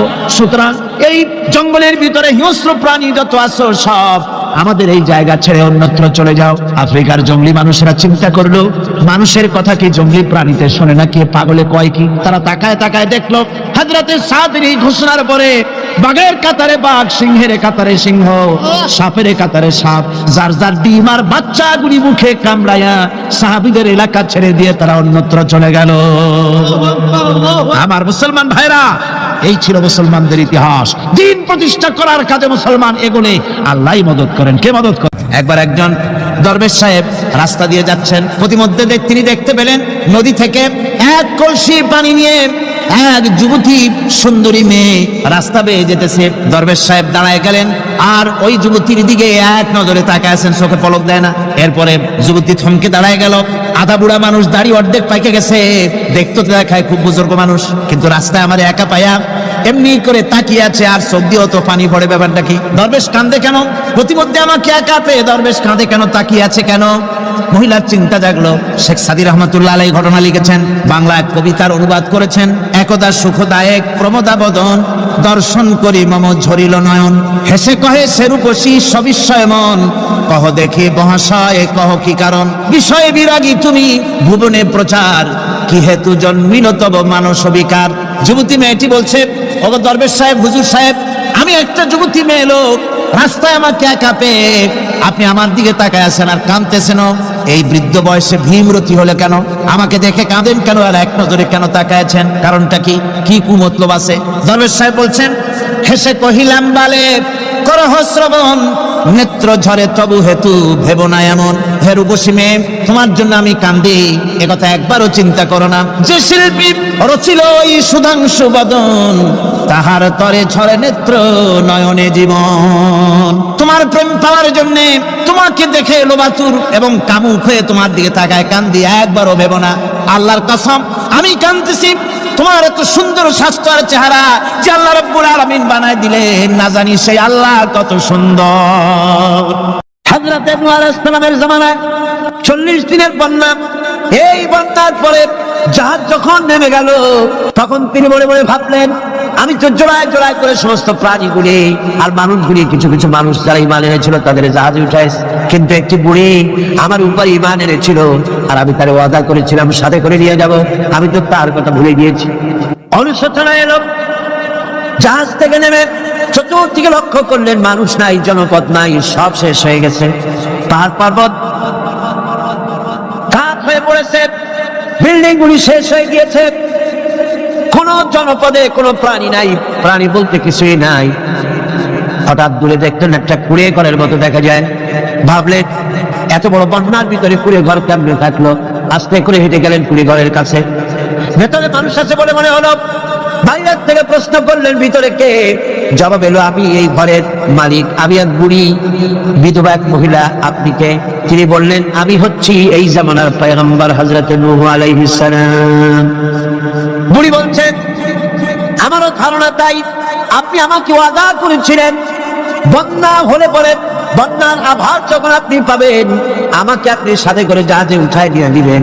আমার মনে হয় বন্যা কবে হবে সেই খবর দেওয়ার জন্য আপনি এসেছেন। হযরত নূহ আলাইহিস সালাম সিজদায় পড়ে কাঁদতে লাগলেন, বললেন, রব্বুল আলামিন, তোমার কুদরত বোঝার ক্ষমতা আমার নাই। 40 দিন পর্যন্ত পানির ভিতরে মানুষ কেমনে জীবিত রইল? আল্লাহ পাক শুনালেন, নূরে বিপদ যখন এলো, তুমি তোমার উম্মতকে ভুলে যেতে পেরেছো, ভুলে গিয়েছো, কিন্তু আমি রব্বুল আলামিন রহমানুর রহিম, আমি আমার বান্দিরে ভুলি নাই। পানির স্রষ্টা আল্লাহ, পানির ভিতরে তিনি বাঁচাতে পারেন, আবার তিনি আগুনের ভিতরে বাঁচাতে পারেন, সব কিছু করতে পারেন, সমস্ত ক্ষমতা আল্লাহ পাকের। মুনাফিক, তুমি কাকে ভয় দেখাতেছো? তোমার তরবারি এই সমাজের কিছু কাফেরেরা ভয় করতে পারে, তুমি কি আমারে চেনো নাকি? তুমি কারে ভয় দেখাও? তাম পৃথিবীর সমস্ত কাফেরদের উপরে আল্লাহ রাব্বুল আলামিন আমাকে বাগ বানায় পাঠিয়েছেন। তরবারি দিয়ে প্রমাণ হবে। মুনাফিক বলে, তুমি আঘাত করো, কয় না, আক্রান্ত হলে পরে তারপরেই জবাব দেব। এরপরে মুনাফিক আঘাত হানতে লাগলো। হযরত আলী সমস্ত রণকৌশল দিয়ে আঘাতগুলি তিনি ফিরিয়ে দিতে লাগলেন। এরপরে হযরতে আলী বলছেন, মুনাফিক এবার তৈরি হও আমার আঘাত সহ্য করার জন্য। হযরত আলী জুলফিকার তুলে আঘাত করলেন। এক আঘাতেই দেখা গেল মুনাফিকের মাথা থেকে শুরু করে শরীর টুকরা হয়ে গিয়া হযরত আলীর তরবারির মুঠা পর্যন্ত মাটির ভিতরে গেড়ে গিয়েছে। পরে দুর্গ দখল হয়ে গেল। পরের দিন আল্লাহর নবী বলেন, আলী, শুনতে পেলাম তোমার ঢাল ভেঙে গিয়েছিল, তারপরে তুমি যুদ্ধ করলে কি দিয়ে? হযরত আলী বলেন, হুজুর, আমুজ দুর্গের ওই কবাতটা, লোহার কবাতটা বাম হাতে নিয়া আর ডান হাতে তরবারি নিয়ে লড়াই করেছি। হুজুর বলেন, কি করে মানুষ কেমনে এত বড় দুর্গের লোহার কবাত হাতে নিয়ে যুদ্ধ করে? একটু দেখাও তো দেখি। হযরত আলী গতকালকের মতো বাম হাত দিয়া ধরেছেন, নাড়াতে পারেন না, এবার ডান হাত দিয়া ধরেছেন, নাড়াতে পারেন না। ডান আর বাম দুই হাত দিয়া সমস্ত শক্তি দিয়ে এমন জোরে টান বেড়েছেন, প্রতিটি লোমকূপের গোড়া থেকে ঘাম বেরিয়ে এসেছে, এক চুলো নড়াতে পারেন নাই। হযরত আলীর মুখখানা মলিন হয়ে গেছে লজ্জায়। হযরত আলী রাদিয়াল্লাহু তাআলা আনহু লজ্জা পেয়ে গেছেন। রাসূল পাক সাল্লাল্লাহু আলাইহি ওয়াসাল্লাম বলেন, আলী, লজ্জা পাওয়ার কোনো কারণ নাই, চিন্তা করার কোনো কারণ নাই। তোমার নিজস্ব শক্তি দিয়ে তুমি লড়াই করতে পারো নাই। এত বড় লোহার দরজা নিয়ে, খবর নিয়ে মানুষ ভাবে লড়াই করতে পারে না। আল্লাহ তার দ্বীনকে বিজয়ী করার জন্য তোমার ভিতরে আল্লাহ রাব্বুল আলামিন ক্ষমতা দিয়েছিলেন। জোরে বলেন সুবহানাল্লাহ। আল্লাহ রাব্বুল আলামিন এই জিহাদের ময়দানে যখন মানুষ আসে, আল্লাহ তাদের উপরে মদদ দান করেন। আমার বন্ধুগণ, আল্লাহর দ্বীনকে জমিনের উপরে প্রতিষ্ঠিত করার জন্য যদি আমরা আজও যদি ঐক্যবদ্ধ হই দ্বীন কায়েমের জন্য, তাহলে আল্লাহ রাব্বুল আলামিন আমাদেরকে মদদ করবেন। আল্লাহ পাক কোরআনে কারীমের মধ্যে বলেছেন, ওয়া কানা হাক্কান আলাইনা নাসরুল মুমিনিন, মুমিনদেরকে সাহায্য করা আমি আল্লাহর জন্য ওয়াজিব হয়ে যায়। জোরে বলেন সুবহানাল্লাহ। মুমিনদের জন্য সাহায্য করা আল্লাহর জন্য কি হয়ে যায়? ওয়াজিব হয়ে যায়। ভাইরা একটু বৃষ্টি সহ্য করেন না, খুব বেশি বৃষ্টি, আচ্ছা ওই এটা রহমত, এটা কি রহমত। আমার ভাইরা, জিহাদের ভিতরে আল্লাহর জান্নাতে যাওয়ার জন্য তারা জিহাদ করেছেন। তারা দেশ দখলের জন্য জিহাদ করেন নাই, দিন প্রতিষ্ঠার জন্য লড়াই করা ফরজ। দিন প্রতিষ্ঠার জন্য লড়াই করা কি, যেরকম কি। আর এই ফরজ দায়িত্ব পালন করতে গিয়ে যদি কেউ মারা যায় তাহলে কোথায় যাবে? কোথায় যাবে? ওই শাহাদাতের মত হচ্ছে একটা সেতু, একটা সেতু বা একটা ব্রিজ, একটা সাঁকো। এপারে দুনিয়া, ওপারে আল্লাহর জান্নাতুল ফেরদাউস। জোরে বলেন সুবহানাল্লাহ। এই জন্য হযরত ওমর ফারুক রাদিয়াল্লাহু তাআলা সব সময় দোয়া করতেন, আল্লাহুম্মা রযুকনি শাহাদাতান ফি সাবিলিক ওয়াজআল মাউতি ফি বালাদি রাসূলিক। আল্লাহ রাব্বুল আলামিন, আমাকে রাসূলের শহরে মওত দাও আর আমাকে তোমার দ্বীনের রাস্তায় শাহাদাত মঞ্জুর করো। জোরে বলেন আমিন। এটা আমাদের দোয়া, আমারও দোয়া, আমার সারা জীবনের স্বপ্ন, সারা জীবনের স্বাদ আল্লাহ যেন শাহাদাতের মওত নসিব করে দেন। জোরে বলেন আমিন। এর থেকে উন্নত মানের মওত আর নাই। ওই প্যারালাইসিস হয়ে বিছানায় পড়ে তড়পায় তড়পায় মরার কোনো দাম নাই। দুনিয়ার বুকে দুনিয়ার জিন্দেগি বছর করার 500 বছর বেঁচে থাকার দাম নাই। সিংহের মতো 1 সেকেন্ড বেঁচে থাকার দাম আছে, ঠিক কিনা? আর মওত, প্লীহা, যকৃত, typhoid, paralysis, diabetes, heart attack, kidney পচে যাওয়া, হাবিজাবি মওতের চাইতে আল্লাহর রাস্তায় জিহাদ করে শাহাদাতের মওত শ্রেষ্ঠ মওত। জোরে বলেন সুবহানাল্লাহ। আমার ভাইরা, রাসূল পাক সাল্লাল্লাহু আলাইহি ওয়াসাল্লাম তিনি মদিনা মুনাওয়ারায় এসে প্রথম যে জিহাদের সম্মুখীন হলেন, ওইটার নাম কি? কোন জিহাদ? বদর। কোন জিহাদ? বদরের জিহাদ। সেই বদরের মাঠে জিহাদের জন্য রাসূল সাহাবীদেরকে তৈরি করতেছেন। তো আপনারা চিন্তা করেন বিষয়টা, জিহাদ করতে হবে। এই বদরে সাহাবীরা জিহাদ করবে কাদের বিরুদ্ধে? নিজের বাপের বিরুদ্ধে। রাসূল পাক খুব চিন্তিত হলেন যে সাহাবীদেরকে কিভাবে উদ্বুদ্ধ করা যায়। হুজুর জিহাদের কথাই বলতেছেন যে এখন বদরে আমাদের টিকে থাকার প্রশ্ন, এইটা মুসলমানদের টিকে থাকার প্রশ্ন, বদরের যুদ্ধ, বদরের এই জিহাদটা। হুজুর যখন এগুলি বলতেছেন, হযরত মিকদাদ রাদিয়াল্লাহু তাআলা আনহু রাসূলের একজন জলিলুল কদর সাহাবী, তিনি দাঁড়িয়ে বলছেন, আল্লাহর রাসূল কেন আপনি চিন্তা করছেন? ইমজি বিনা ইয়া রাসূলুল্লাহ হাইসুমা তাশা। হে আল্লাহর রাসূল, আপনি আমাদেরকে নিয়ে চলুন যেদিকে আপনার খুশি। হাইসুমা আমারাকাল্লাহ, যেদিকে আল্লাহ আপনাকে নির্দেশ করেন সেদিকে আমাদের নিয়ে আপনি সেদিকেই চলুন। ইন্না লা নাকুলু লাকা কামা ক্বালা বানু ইসরাঈল লিমূসা আলাইহিস সালাম ইযহাব আনতা ওয়া রাব্বুকা ফাকাতিলা ইন্না হাহুনা কায়িদুন। বুখারী শরীফের হাদিস। হযরত মিকদাদ রাদিয়াল্লাহু তাআলা আনহু বলছেন, হে আল্লাহর রাসূল, আপনি আমাদের নিয়ে চলুন। আল্লাহ যেদিকে আপনাকে আমাদের নিয়ে যেতে বলেন সেই দিকে নিয়ে যান। আমরা মুসা আলাইহিস সালামের উম্মতের মতো বলবো না যে হে মুসা, আপনি আর আপনার আল্লাহ দুজন গিয়ে যুদ্ধ করেন, আমরা এখানে বসে থাকি, এমন কথা আমরা বলবো না। বাল ইযহাব আনতা ওয়া রাব্বুকা ফাকাতিলা ইন্না মাআকুমা মুকাতিলুন।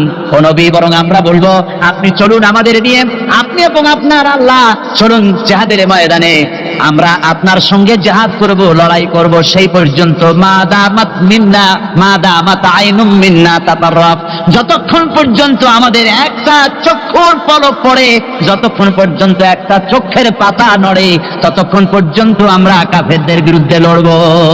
সুবহানাল্লাহ ওয়া বিহামদিহি। যতক্ষণ চোখের পাতা নড়ে ততক্ষণ পর্যন্ত লড়ব, নিয়ে চলুন আমাদেরকে। হুজুর খুব খুশি হলেন। আরে রাসূল পাক সাল্লাল্লাহু আলাইহি ওয়াসাল্লাম দারুণ ভাবে খুশি হয়ে গেলেন। হুজুর বললেন, ও সাহাবীরা, তোমাদের মানসিক অবস্থা যখন এই, কুমু বিনা ইলা জান্নাতিন, চলো আমার সাথে বেহেশতের দিকে। সুবহানাল্লাহ, সবাই বলেন সুবহানাল্লাহ। কুমু বিনা ইলা জান্নাতিন আরদুহা কারদিস সামাওয়াতি ওয়াল আরদ, সেই বেহেশতের দিকে চলো যে বেহেশতের বিশালতা, প্রশস্ততা এই পৃথিবী এবং আকাশের চাইতে অনেক বড়। সেই বেহেশতের দিকে চলো। ফাকামা উমাইর বিন হামাম ওয়া কানা ইয়াকুলুত তামার।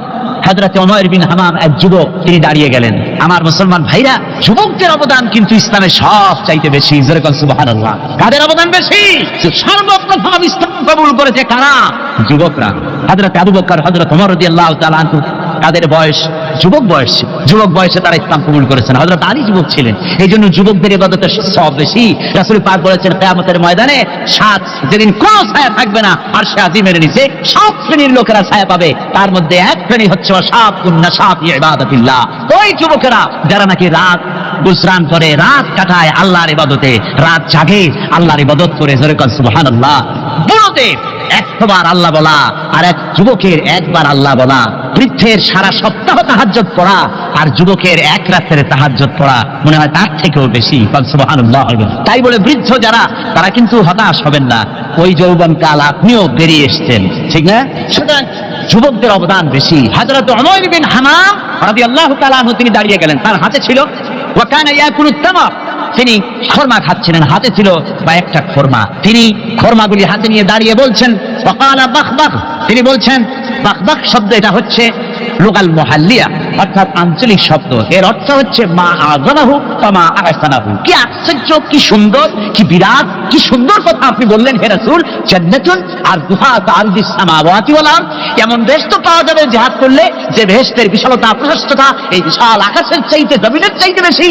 ওয়াল্লাহি লাউ কুনতু হাইয়ান হাত্তা তুলাহুন্না, আমি যদি আল্লাহি আল্লাহর কসম আমি যদি এই খরমাগুলো যদি খাইতে থাকি, ইন্নাহা লা হায়াতুন তাবিলা, তাহলে তো এটা অনেক লম্বা হায়াত লাগবে, এই খরমাগুলি খাইতে অনেক সময় লাগবে, বেহেশতে যাইতে দেরি হয়ে যাবে। সুতরাং এই খরমা তো আর খাওয়া যাবে না, ফারামাবিহিন না, হাতের খরমাগুলি সব ফেলে দিয়ে জিহাদের ময়দানে লাফায় পড়লেন। অনেকগুলি কাফেরকে জাহান্নামের ঘাটে উতরায় দিয়া হযরত ওমর নিজেও শাহাদাত বরণ করলেন। জিহাদের শেষে জিহাদের শেষে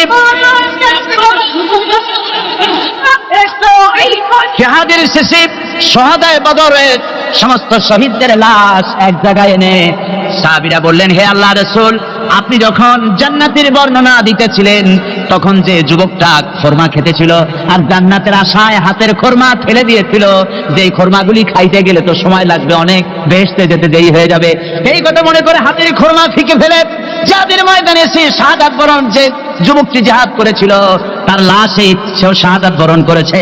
রাসূল পাক হযরত ওমরের চেহারার দিকে লক্ষ্য করে তার দিকে আঙ্গুলি সংকেত করে হুজুর বলছেন, ইন্নাকা মিন আহলিহা, ওমর যে বেহেশতের জন্য তুমি খরমা খাওয়ার ধৈর্য ধরতে পারো নাই, আমি নবী সাক্ষী দিচ্ছি তুমি সেই জান্নাতের অধিবাসী। আমার ভাইরা, ওই জান্নাতে যাওয়ার জন্য আল্লাহর দ্বীনকে প্রতিষ্ঠার জন্য আমাদেরকে ঐক্যবদ্ধ হতে হবে।